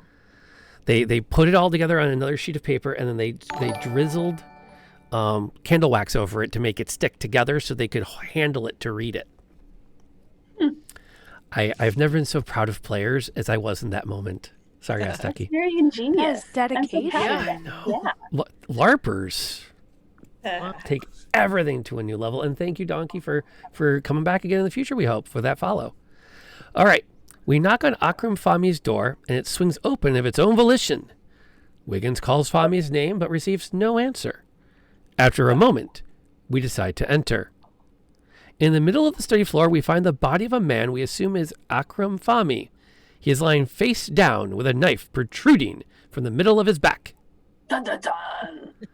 Better call Scotland Yard, says Wiggins. While waiting for the Wow, yard, we really found something. Jinkies, a clue. Let's split up. And it's not a mummy rag strangling. Oh. Ooh. While waiting for the yard, we look around. The study looks as if a struggle had taken place. On the desk lies a copy of a book on ancient Egypt, open on a page describing a slim statue of Sekhmet made of solid gold.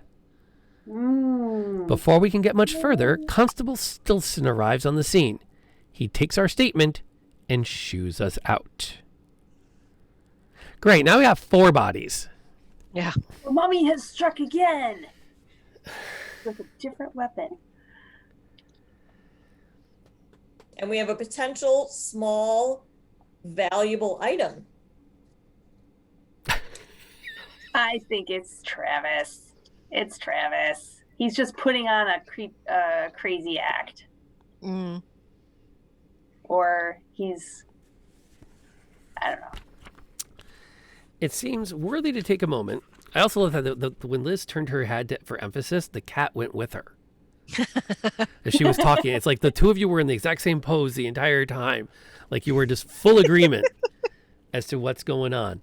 4 buys, guy still is. Okay, now, just so we can be on the same page, this is what we're trying to get to with this case.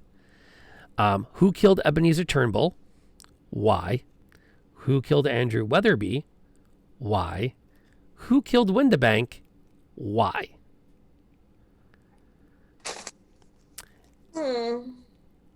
If we're... Now who killed Fahmy? Yep. Why? It seems to be connected. We get bonus points for who killed Fahmy, Oh, okay. which object passed from one pair of hands to the other in this case, and how were the victims killed. But we know how they're killed, I thought. There's always money involved. Right? So we do need to start kind of thinking along those lines Yes. as to who might have done it. Another point towards the tool. Yeah, there's been a lot of pressure to reconsider that maybe Jasper was wrong and that it wasn't a bare-handed murder. There was something used that would resemble bare hands in order to get the power necessary to break someone's neck. Like some kind of an excavation shovel or something. Yeah. Like Fingerprints, though. Doesn't it say fingerprints? Yeah. Let me go back to what Jasper's word. Let me go back to Jasper's entry, just to be sure we're in agreement on that, and then we can definitely see where that is all going. Jasper was back at the corner, which was 38 EC.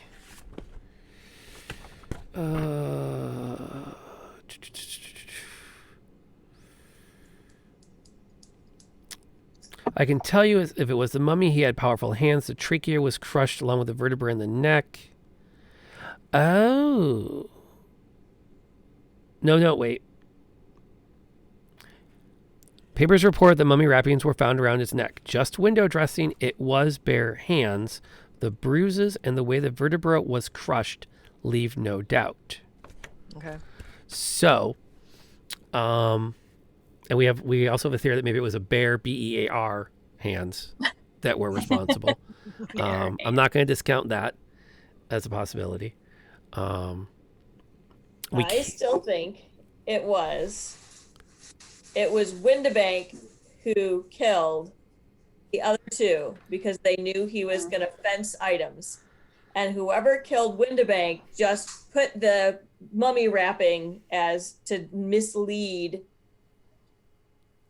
that it was linked to the other two, but it was a different. Oh, and like Travis has the mummy wrapping because he's got the cat. Oh. Mm-hmm. Assuming no mummy wrapping was missing from the mummy. I mean, there's a lot of wrapping on there. A little bit might not be missed. True, but he had But like it's not mentioned. additional access. Yeah. Yeah.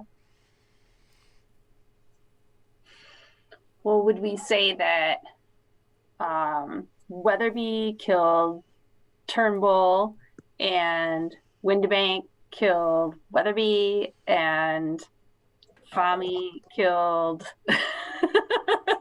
and they just kept passing the gold statue between them? But then who's the final killer? Is it Travis or Travis. Yeah. My money's on Travis. Because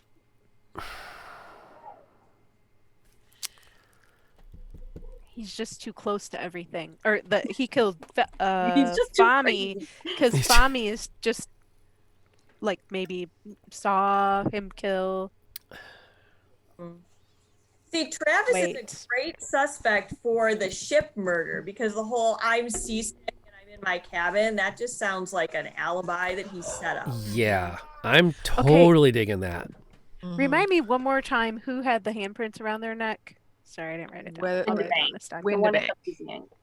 The most recent one. Windibank. Darn it! I was gonna start saying like maybe Windibank and Travis killed Weatherby in the ship.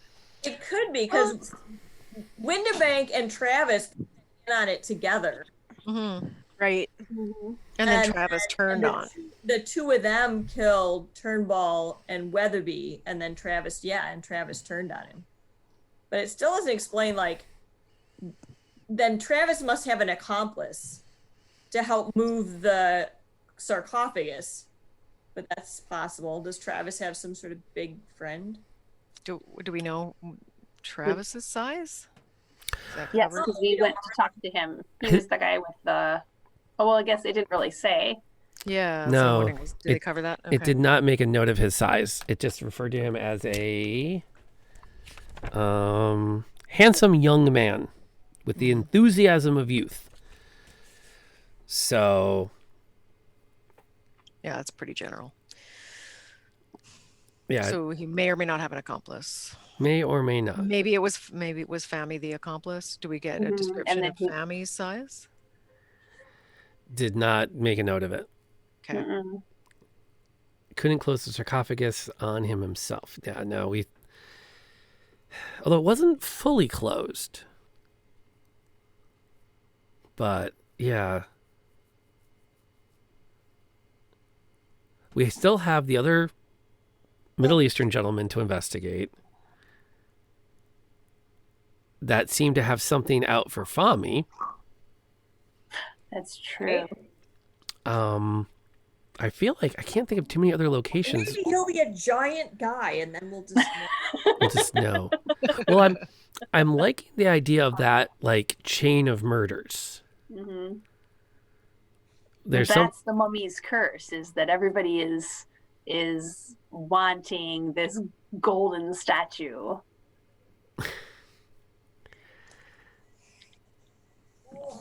Yeah, but that seems to fit, and especially the other thing I think is interesting, the way the questions for the end are set up.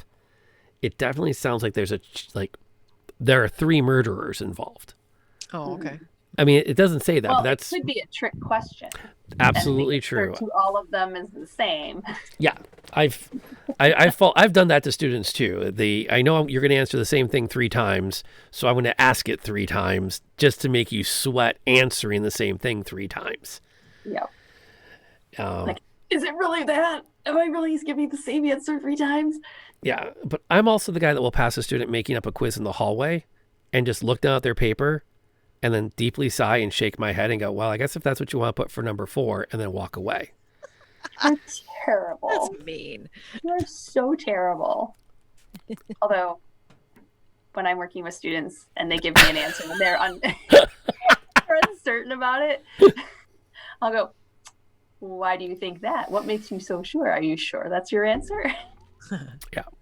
And then they try to double, like, oh, wait, no. And I'm like, well, you got to be confident. What's your answer? Yeah, I think all the educators in here can agree. That's what we do. It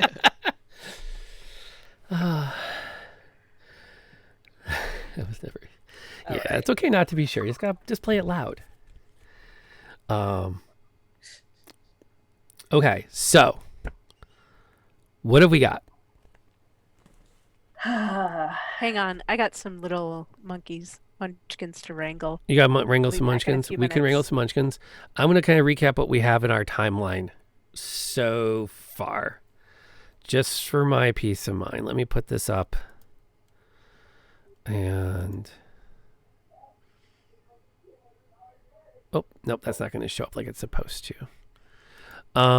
So we have the first guy gets whacked in Egypt. And we think he was whacked by... Weatherby. Because And Weatherby's trying to Windebank get the together. money. Is that what we have? Okay, so let me write down what we have so far. So the first guy is Turnbull. Turnbull. Yeah. So Turnbull is getting whacked by Witherby. No, Witherbank. Weatherby. Weatherby Windebank. Okay. By Weatherby, because Weatherby ends up dead next. Yeah. Yeah. So why did Weatherby whack Turnbull? For the Did you stick. say money? What? No. Or what? The first guy, I think Windebank and Turnbull are in it together, and so Turnbull's the first one getting whacked, though. I mean Weatherby. No,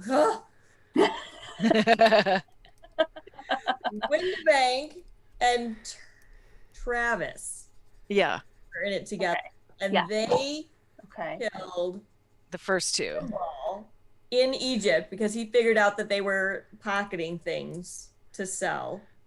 Okay. And then I think Travis offed Weatherby on the ship because he had such an elaborate alibi. Yes. Yeah, I'm agreeing on that. The whole he was Yeah. seasick, he needed to take pills, he was definitely in his cabin. No, he didn't. He pretended to swallow them. He whacked him. Yeah. I think. I'm on board with that plan. And then back in London, Travis Travis killed whacked Windibank Bank to get all the money. to get 100% of the cut. Yeah.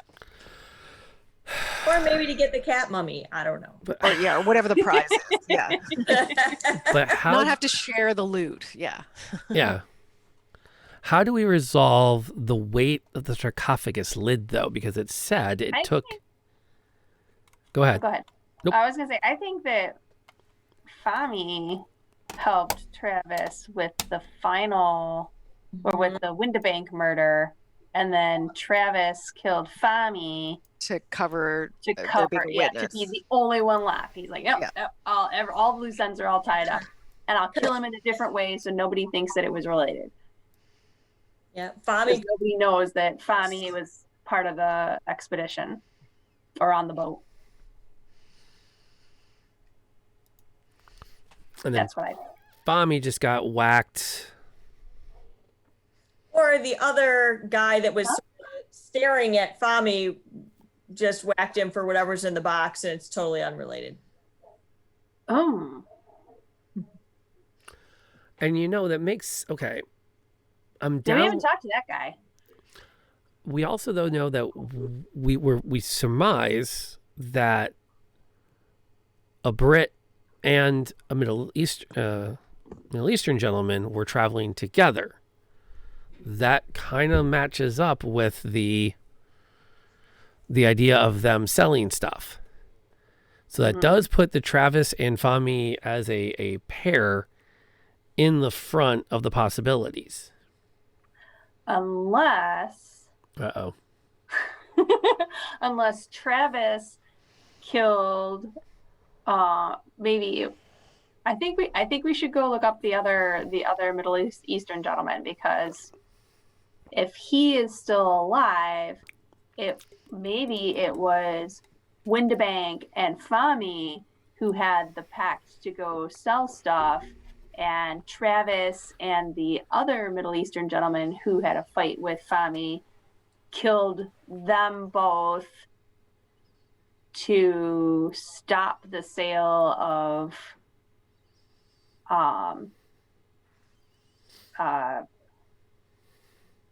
the objects of because he obviously has some kind of a reverence for them. Possibly.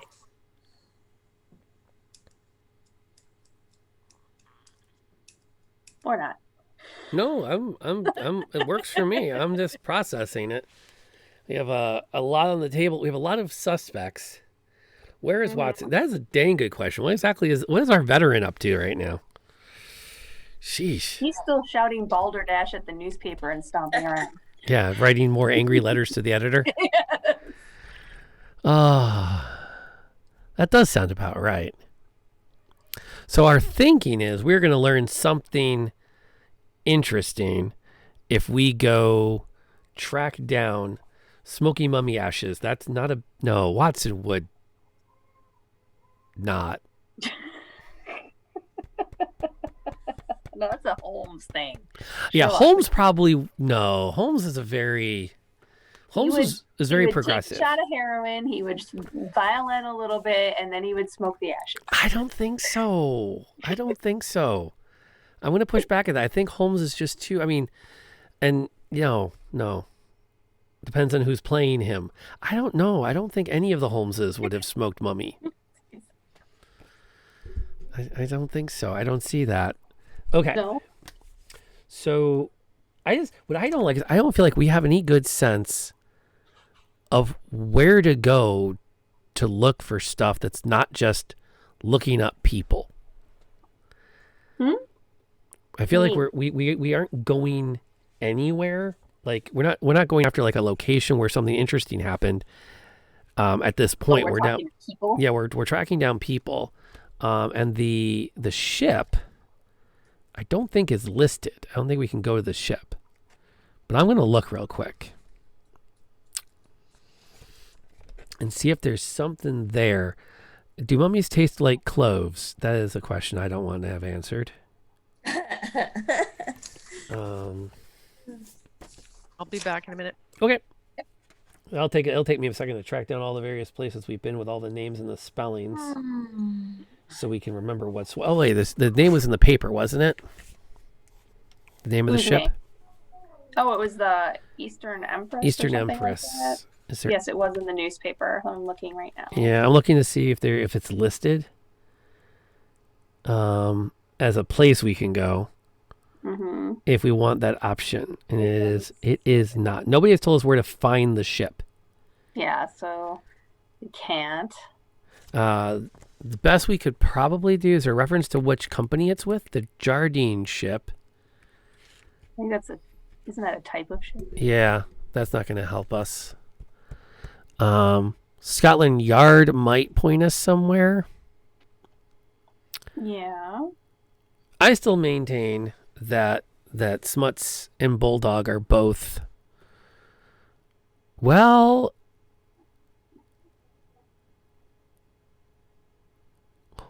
here's a crazy thought for us to kick around while we're trying to figure out which way is up. Yeah.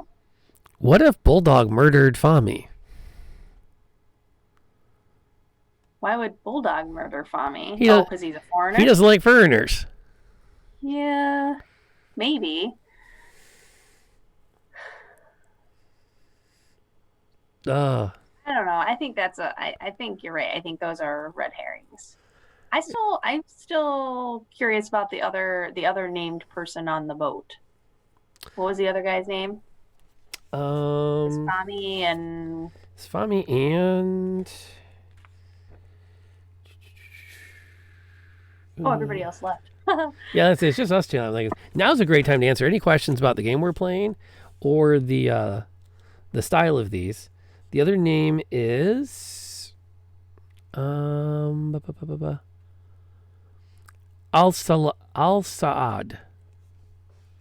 Al-Saad? Yeah. Is the other name we have. I'm interested in maybe talking to him, but I don't know how everybody else feels. But since we're taking a break, I'm going to take a quick break. I'll be right back. All right. I'm going to keep hanging out here then. If we didn't get to your questions when you came in on the raid, if you're still hanging out with us, the Sherlock Holmes Mysteries, it's a tabletop board game. As much as it's, I don't know, do you call this a board game? I don't have a board. I know. But it's a variation on a Choose Your Own Adventure where we have the case book, which has all of the readings. And then we have this handy dandy little phone book of locations in London, which for everyone under the age of 30, this is your contacts list from your phone printed out. So what we do is we read the cases and we say, okay, we need to talk to so-and-so. So we then look up in the phone book where to go.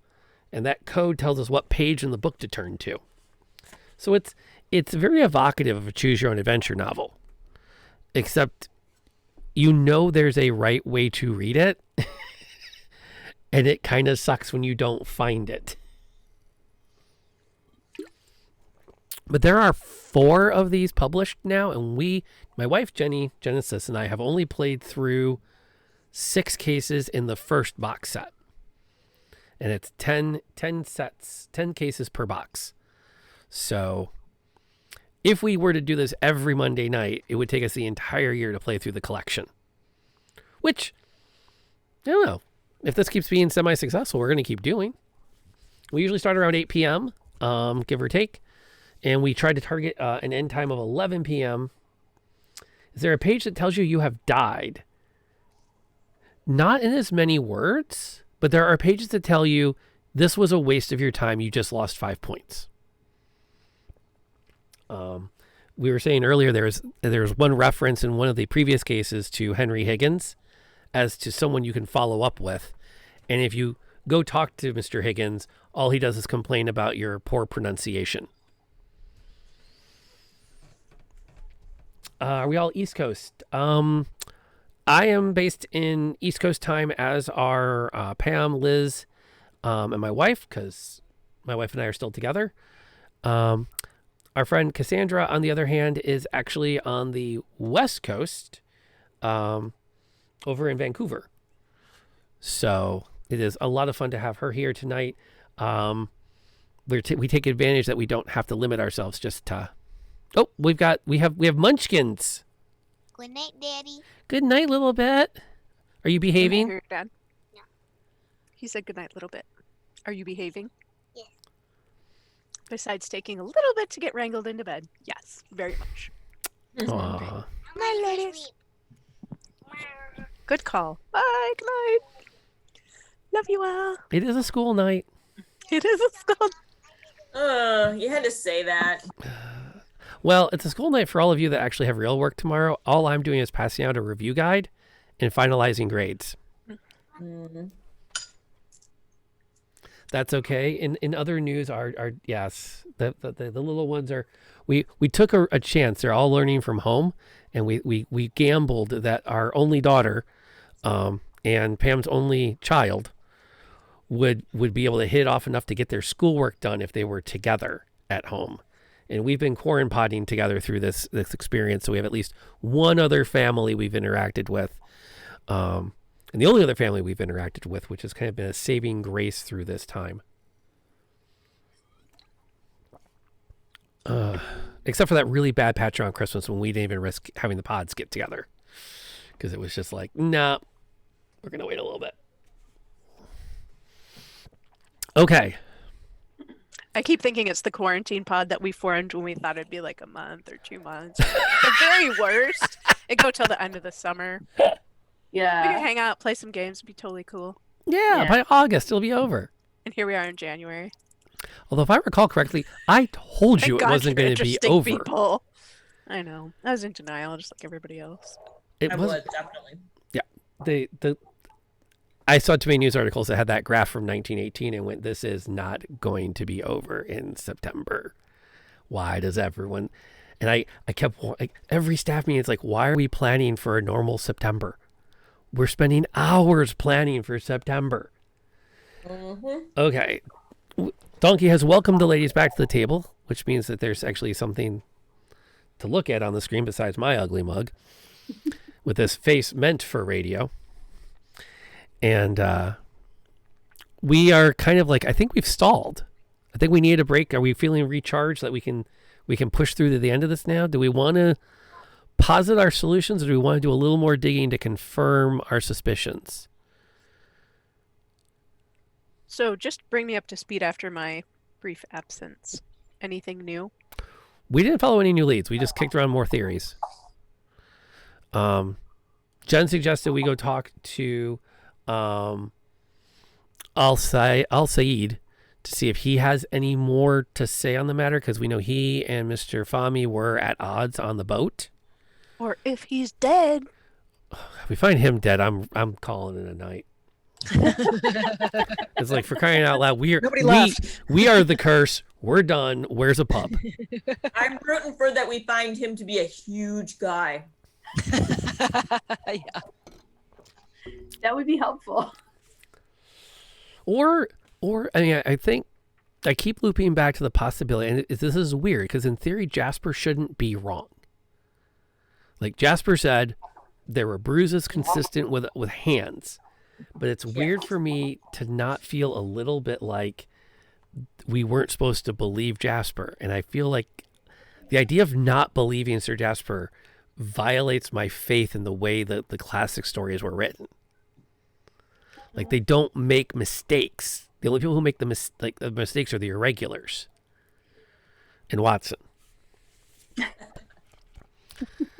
who has like the most useless role of, actually the most important role in any novel with a single protagonist, which is someone the protagonist can explain everything to.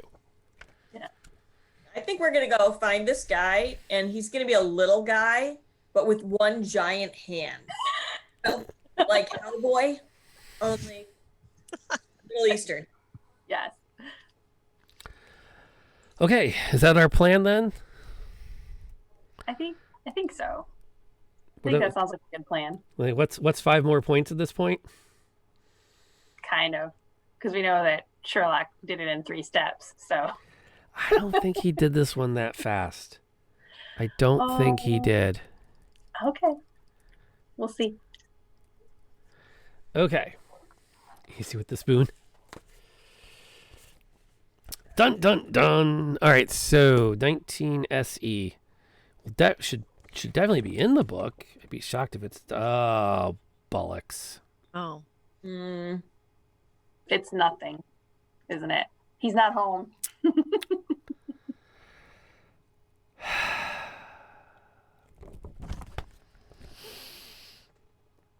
At the home of Abdallah al-Sad, his Muslim servant tells us that he is not at home. Can you tell us when he is expected? Alas, my master does not confide in this poor and humble servant. It may be that he is only out for the evening, or he may be gone some time. It is as my master and Allah will it.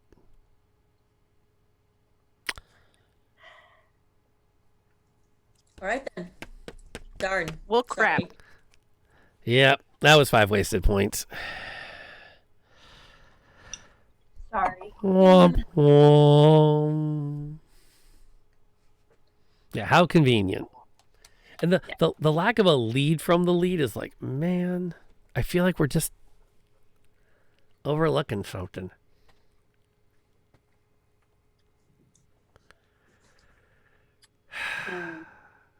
Yeah, because I still feel like there's too many question marks. Are there though? Okay. Travis wants to be an Egyptologist. He gets overlooked by Windibank.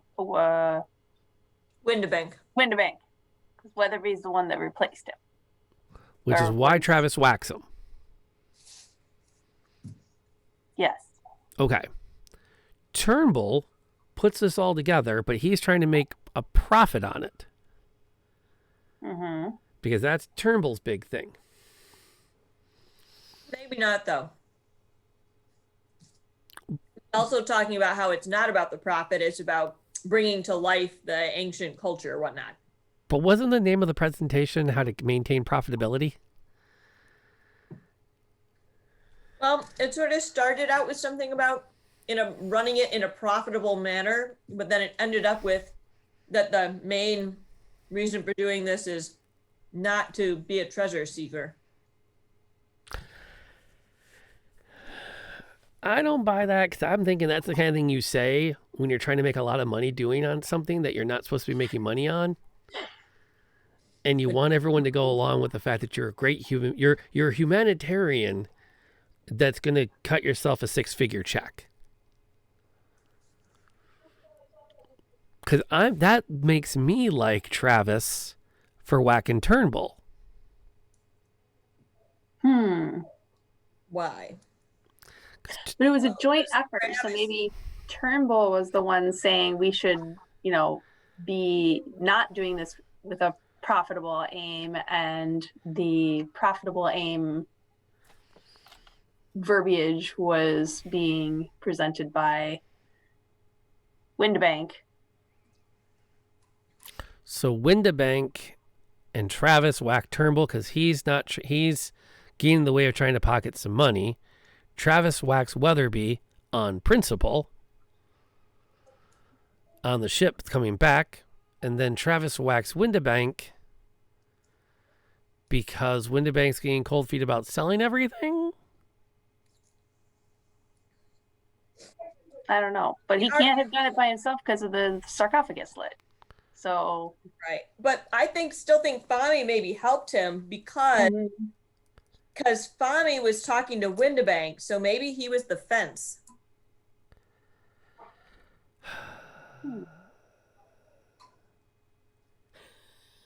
Apparently we are better than reality TV.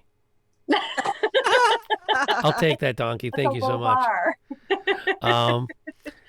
It is. I'm not gonna lie. There is something I think engaging about watching the five of us talk our way around in a circle 4 times over.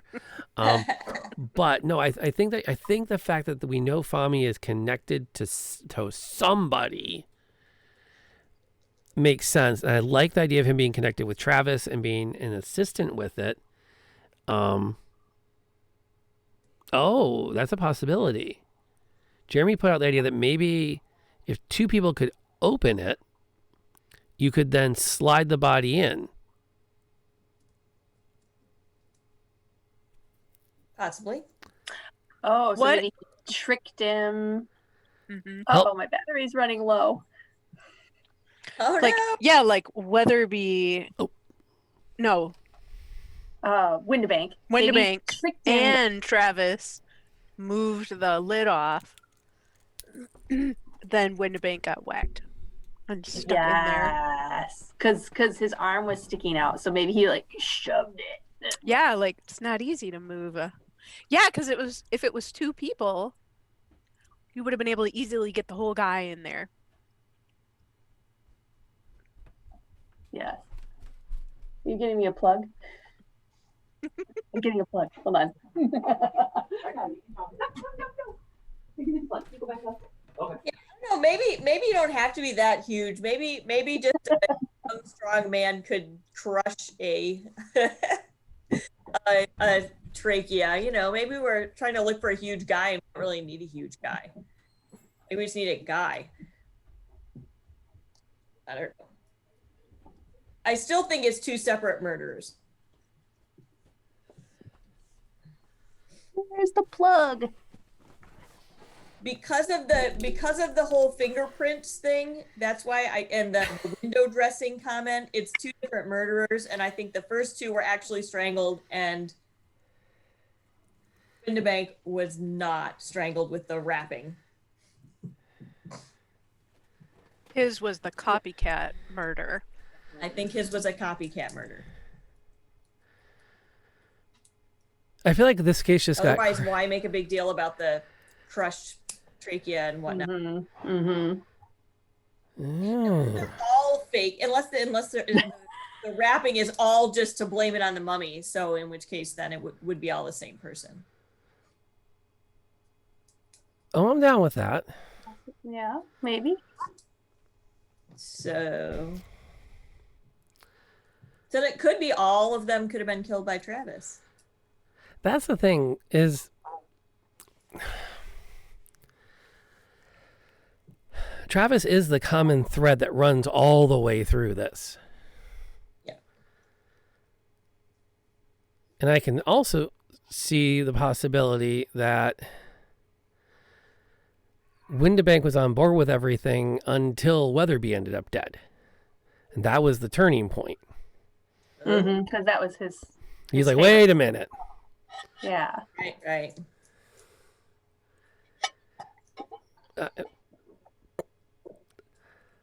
Donkey is currently postulating what this would look like if the Kardashians were trying to play it. And I quote, I think it was Kanye. He's got big hands. Shut up. It's got to be a character from the game. Okay, as of now, I would kickstart a campaign to do a reality TV show where we actually put games like this in front of celebrities and really watch them have a go at it. That would be epic. And don't be quiet. We need these little breaks. That's part of these little moments of mirth are what make this worth it. But you know what? Would it just be like Celebrity Jeopardy where they have to make things super easy so people can get them? Yes. I'll talk more about Celebrity Jeopardy, Rob. There's definitely something funny to be added at the end of all this when we get there about this. What letter this comes game. after A? What is C? Technically, it's right. Kind of like, who are three people who have never been in my kitchen? Oh, yeah, I'm sorry. That was way too deep of a cut. Okay. So, we've also kind of run out of leads, haven't we? I think so. Unless we go to our regular,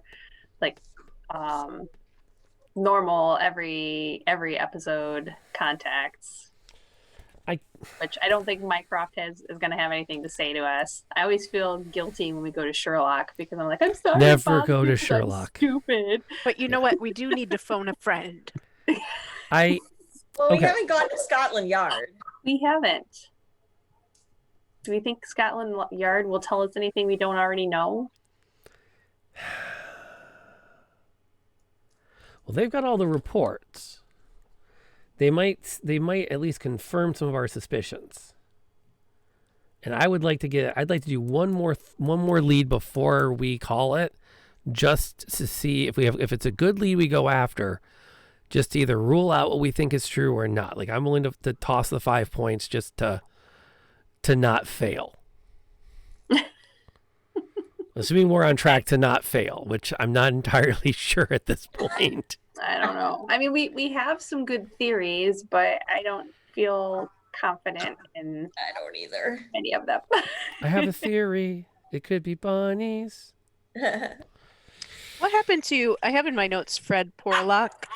Who's that? And He was the one that cued us in that a British man and a Middle Eastern man were making the rounds, inquiring about, what was he inquiring about? A bird. Oh, that's right. 52NE, 52EC, 52EC. Oh, dog, get out. 52EC. Can we bring in MI5? That would be going to Mycroft, actually. If we want to bring in MI5. Yeah. It doesn't seem like big enough for MI5, right? It's not. It's just a bunch of low life grifters going for small time prizes, right? Which kind of rules out do we really want to bother Minecraft with it? Yeah. Yeah, they were the ones that some weeks ago, a couple of blokes in at the Rat and Raven caught the name of the ship, something about a bird. Overheard them say something about a bird, later caught the name of the ship, don't know what it means or if it helps you. I would not be averse to just checking in with the yard. Okay. See if there's anything major we've missed that we want to hustle along to. And if I'm wrong, I apologize to the team that my advice cost us points. Well, I feel like at least one of mine has cost us points. So, Well, yeah. I suggested we go to the other guy's house, and he wasn't even home. So that was me too. Okay. I was with you on that. All right. Thanks for sharing the blame.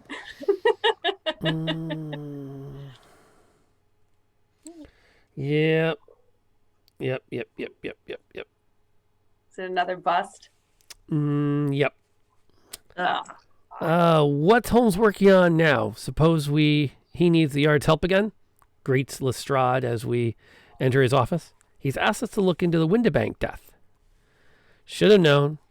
That murder has brought out every crank in the city. I think the professional police can wrap that one up. Well, can you tell us what you have? At this moment, a dead archaeologist, nothing more. No suspect, no motive. There's nothing I can tell you. What about Weatherby's death? Have you looked into it? I've talked to Captain Ramsey and his officers, but no leads. Look, I'm not even sure Weatherby's murder falls into our jurisdiction. If it doesn't, I'm not going to worry about it. I have enough murders to take care of as it is. So not helpful. Yep. do we by chance look at the Police Gazette then?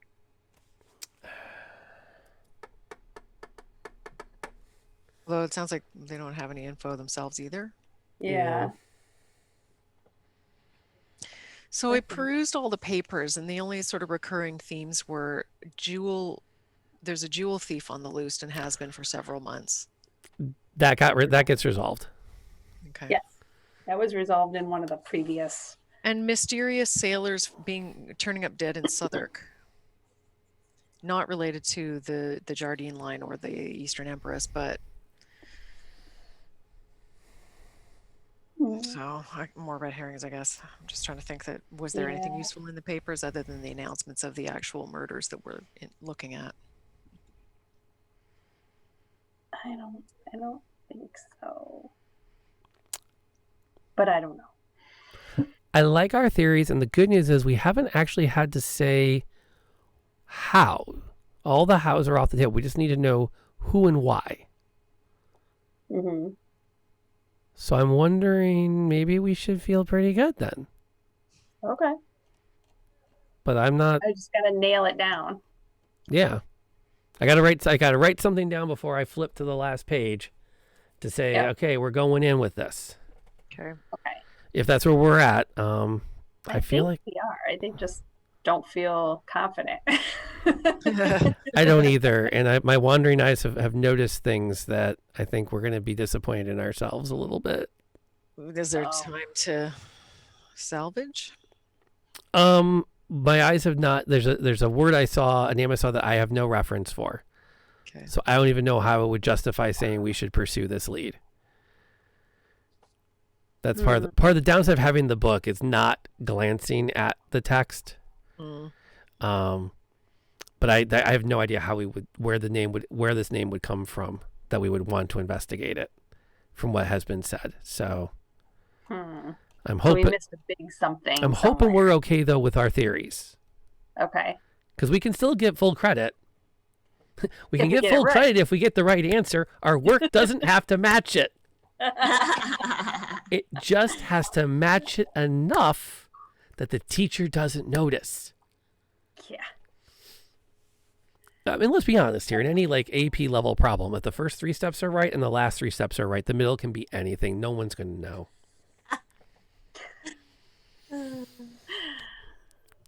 I used to tell my AP physics kids, don't worry about the middle stuff. If you can't figure out how to get from like step 7 to step 8, just write a miracle occurs and then write step 8. At most, you'll lose 1 point. Right? Don't like that. Okay. So let me write down our questions and let's somebody else commit to the answers. So, question 1. Who killed Turnbull? And why?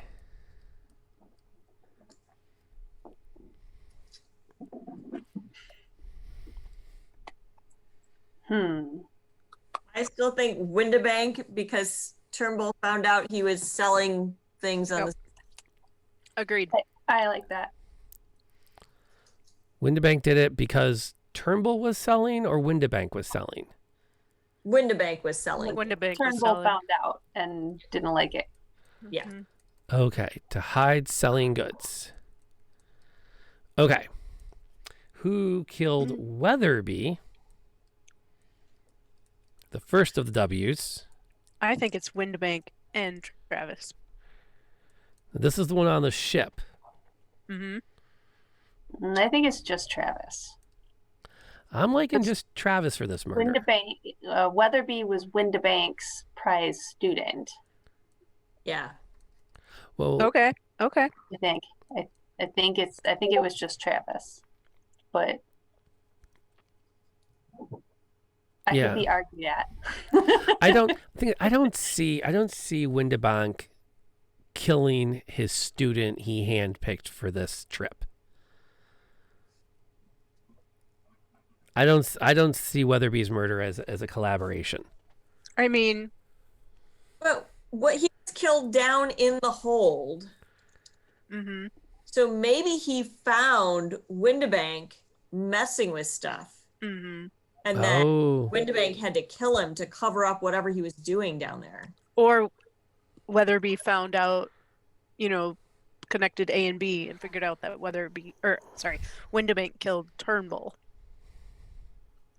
Like he knew about it. Oh, Weatherby found out and gotta keep him quiet. Yep. Possibility. Okay. Okay, I am coming around. Yeah, because the whole multiple murder thing, like if we have too many murderers, it just becomes ridiculous. So I feel like I think Weatherby came across Windibank doing something he shouldn't have been doing with the artifacts, like maybe giving them to Fami to put in his box to sell later.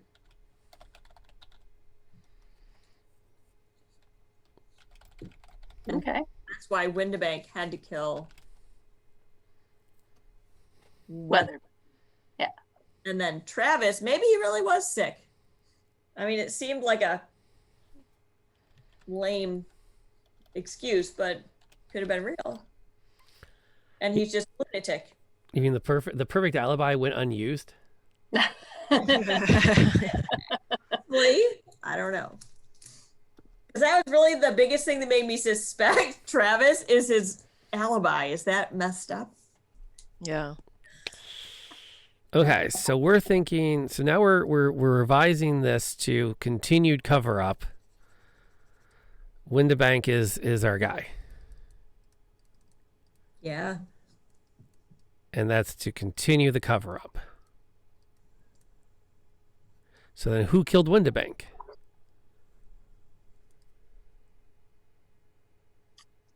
Travis. I think so. Oh, we now. And then Travis killed Bommy, too. So why did Travis off Windibank? Is that it belongs in a museum? Mm-hmm. Yeah. And the you didn't pick me And to then go. plus, yeah, he's ticked at him, too. 2 reasons. And also, he's weird. He does keep a mummy cat as a pet. And welcome, Floofy. We now literally have people from all around the globe participating in tonight's mystery, as she's coming to us from Eastern Europe, which is so fun. We have all kinds of people involved. We need to get Emily next time. Yes. Timing might be a little off. 'Cause isn't it like 11 5 a.m. a.m. or something like that? Yeah. What time is it in Australia? It's literally the other side of the world. Yeah. Okay. So Travis did it. Is it revenge or the righteous indignation? Can it be both? No, I think we have to pick one. Righteous indignation. Yeah. Okay. We're going with the righteous indignation. Okay. Okay, then our bonus questions, we think Travis whacked Fami. Mm-hmm. Why? Was he in on the fencing of the To recover artifacts that he was Trafficking in stolen goods. pretty sure that's where he got the cat. We don't need to know the why. We just need to we just have to Good have our land. theory. So Yep. what object has been being passed around? The gold the statue? gold statue of Sekhmet? Okay. The gold statue is being passed. And finally, the mummy cat is nothing. And then how were the victims killed? That's not a mystery. We didn't have to figure that part out, did we? That's They a were question. strangled. Well, I guess if we didn't, They were strangled by hand and not by the yeah, linens. Oh, well, The yeah. wrapping. Yeah. It that's might We be wouldn't know that if it hadn't simple. gone to the coroner. Okay. Yeah. It think might it is. be that simple. All right. Except for Oh, and then Fami. Fami was Except for killed Fami by he was- was stabbed. Like the Yeah. knife in his back or wherever. That might be a clue. Maybe. Jinkies. Like, how many references can we make in the course of an evening? Not nearly I've always enough. wondered about No murder more for mystery you shows. muddling kids. I think I've always wondered about murder mystery shows is there's always or even just like investigation shows that are taken seriously and not necessarily the nostalgic ones or like Sherlock or whatever. Why is there always the fixation on the murder weapon? Oh well, we haven't found the murder weapon yet. Well, isn't any Don't you- smart murderer gonna make sure it's like totally destroyed or like keep it on their person? And or- yet they don't. They toss it in the river and do all kinds of stupid yeah, stuff. it's like, well, I wouldn't expect to find the murder weapon, or they should just leave it there, completely wipe it of prints. Mm-hmm. I don't know, I know. I find myself doing the same thing, Cassandra. Like, I could have done a way better job of covering that crap out. Yeah. Maybe that's why we watch those. We like to watch Um, those shows in my house. And Yeah. like, yeah, Maybe could we do should better. come pick our daughter up. Well, honey, I know how far away from a window to stand if you're going to break it and not get glass on you. Fair enough. It's not weird. That was my favorite part of my Do-do-do. forensic science class. We would pick apart all of the CSI shows because CSI had just come out when I took my forensic science class, and my every Thursday or I think it was like Tuesday and Thursday, the day after the show aired, our professor would come in and he'd go, "Okay, so this happened last night in the show. Never would happen. Here's why."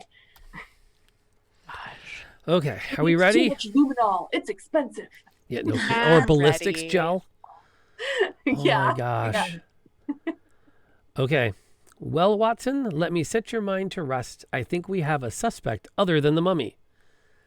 Come, Holmes. I never thought for a moment that it was the mummy. What balderdash! I know, Watson, I know. The mummy did have one thing in common with the murderer. Other than the victims, they were the only one present at each murder. Well, of course, Holmes, you state the obvious. And no, Jenny is not a forensic scientist. She is a veterinary technician, but she is well versed in many things outside her field. Trust me. We've been together for 11 months now in the same house. She's very versed. Oh my god. By the way, kids, this is the one thing they don't tell you when you meet with the priest pre-marriage. There's a lot of things they're never going to say, can you stay in the same space without ever leaving it for a full year with this person? Yep. That wasn't covered in our counseling either. No. Little things. Okay, moving on. But the important thing, Watson, is to see the obvious things. First, we had two elements which made this a rather simple case.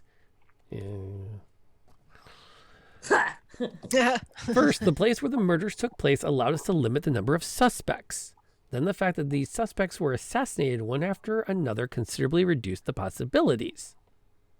Limit the number of suspects. The first murder took place in Egypt, the second on a boat, and the third in London. It seems there are many possible suspects, the population of Egypt and that of London. Not at all, Watson. Taking into account the common modus operandi, we could easily deduce that these murders were linked. This vastly limits the number of suspects, especially in the case of the boat. According to the newspaper, the Eastern Empress was in Bombay at the time of our first murder. Thus, we can eliminate crew members from our list of suspects. Everything, therefore, centered around the members of the expedition. My first step was thus a meeting with Lawrence Feld, head of the Egyptology department at the university, and the first instigator of the Catbet expedition. He gave me the name of Travis. It seems that Travis had been an Egyptology student and that he had been under Professor James Windiback's tutelage.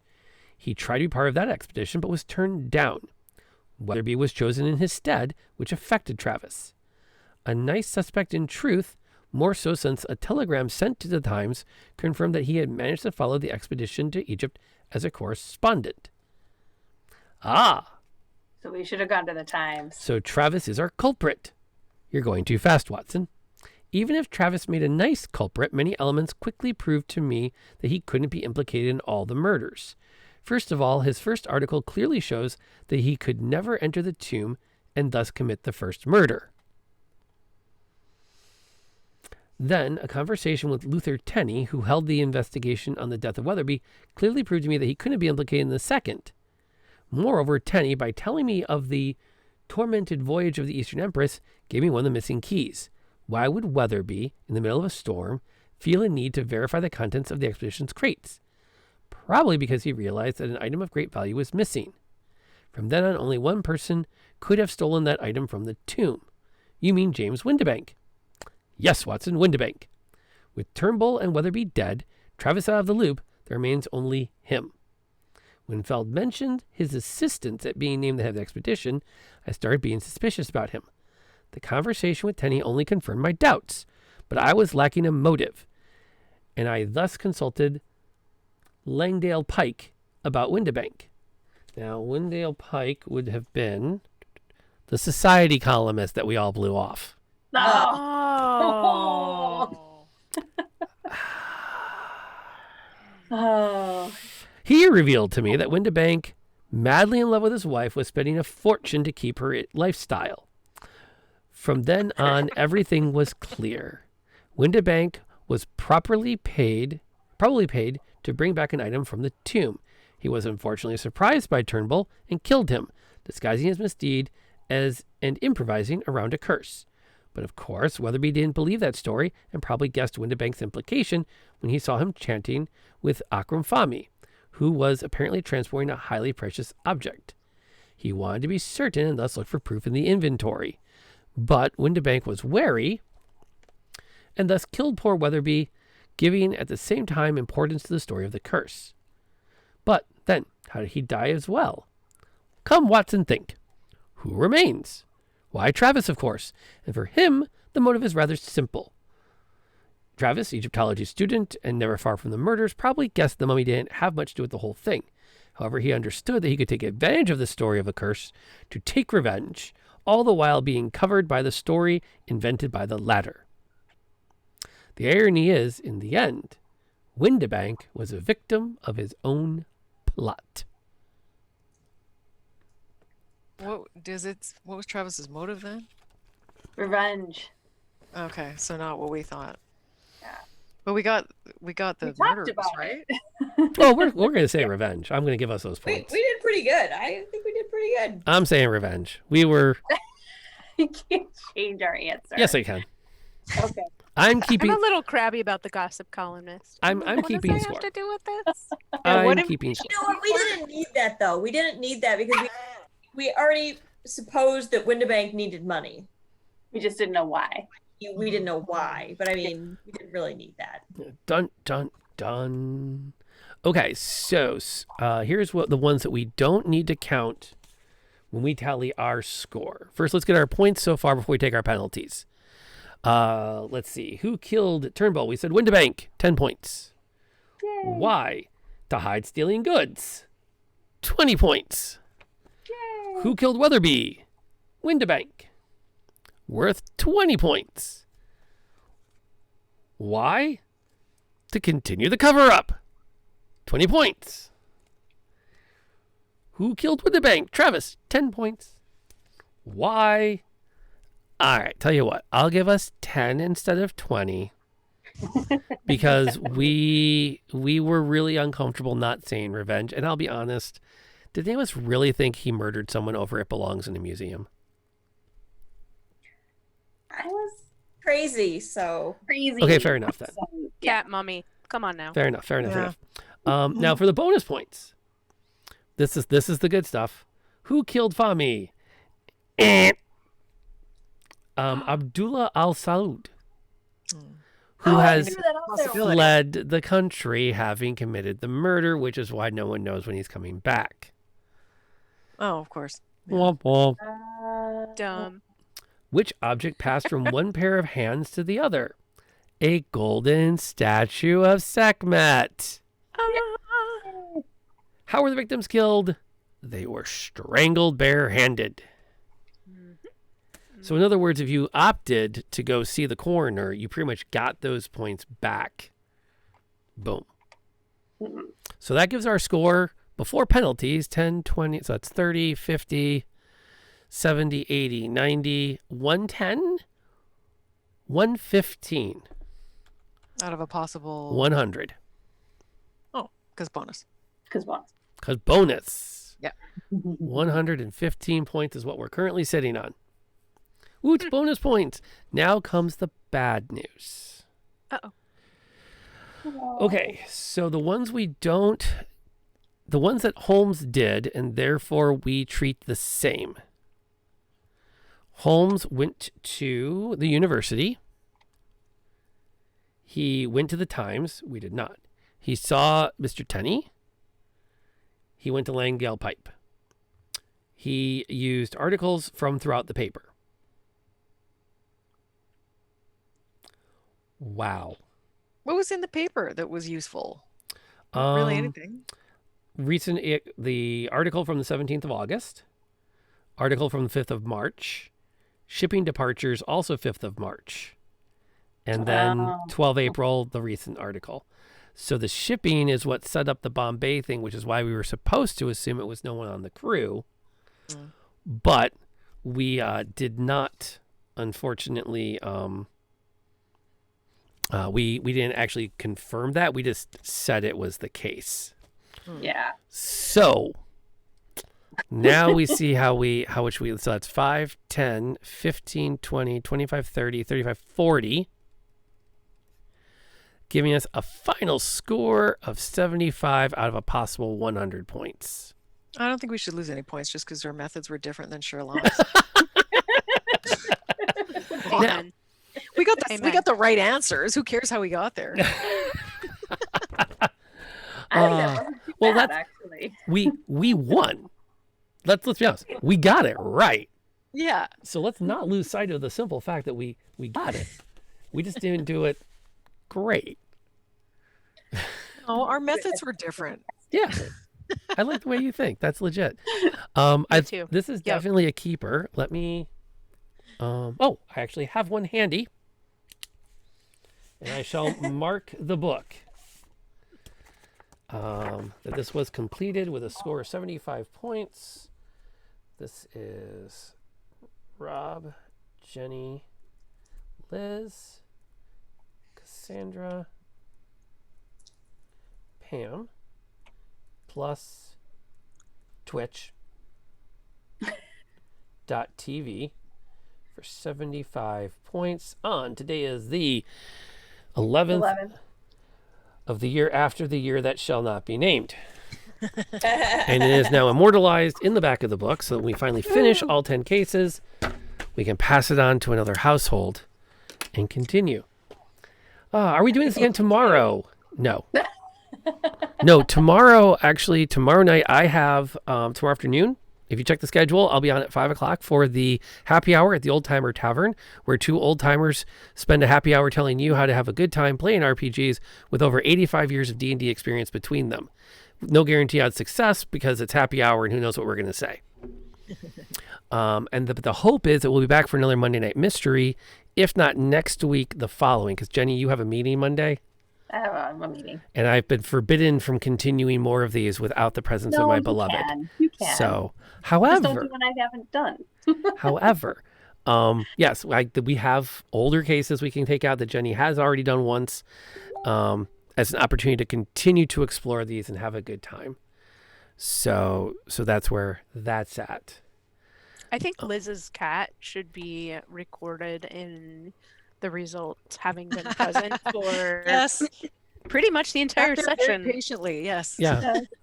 I think I have a spare webcam. Should I bring it over so you can have dual cams set up? We can put one on you and one on the cat and put the cat in their own frame on the stream. I mean, I Who's figured cat? people would rather see the cat, right? This is Bama.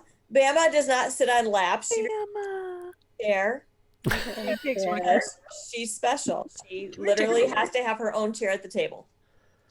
And don't give her chair, then she comes and just claws your leg. Come here. Oh, is this the presentation of the cats? There we go. Yeah, Yes, presentation of the cats. This one is recently taken to coming over and yelling at me for attention. I'm not quite sure how to satisfy it. So I just sit him on my lap with his legs hanging. Oh, Hi, sweetie. This is Tigger. Aw. You can't tell from this view, but he's There we go. 15 pounds. Ooh, boy. He's a big dude. Yike. So yeah, like he's like Is Bama like you know. roll tide, Bama? She's beating up the dog now through the chair. That's lovely. She came from Alabama, so that's what her name became. The Zombieland naming convention. So she enjoys biscuits and gravy in the morning and Grits.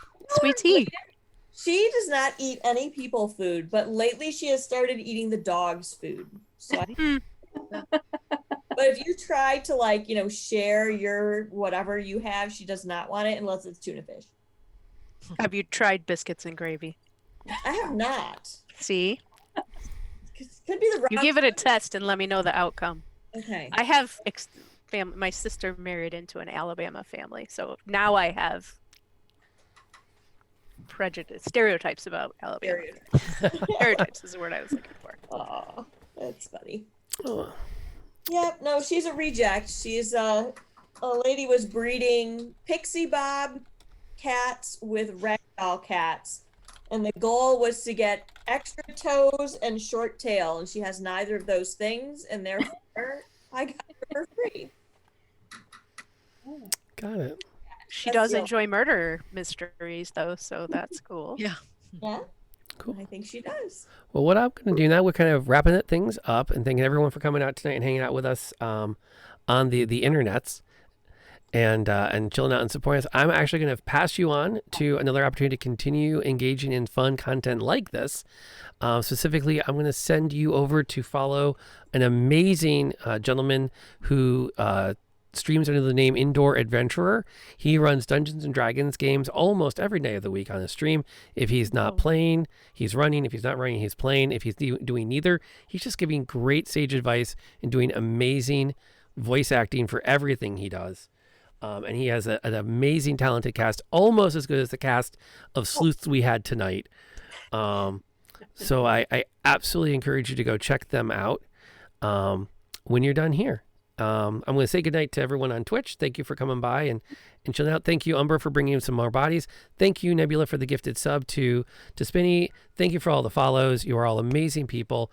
It is so great to have everybody as part of this community. I am, not to put too fine a point on it, but through this pandemic, all of you are the reason I'm still here, able to engage with my amazing friends who are also the reason I'm still here. So on that note, I'm going to send you guys out and send you over to Indoor Adventurer, and hopefully have a good time watching their D&D. And if not, feel free to always come back here. There's always something fun at Lantern Noir Presents. Please wear a flippin' mask, and above all else, stay safe.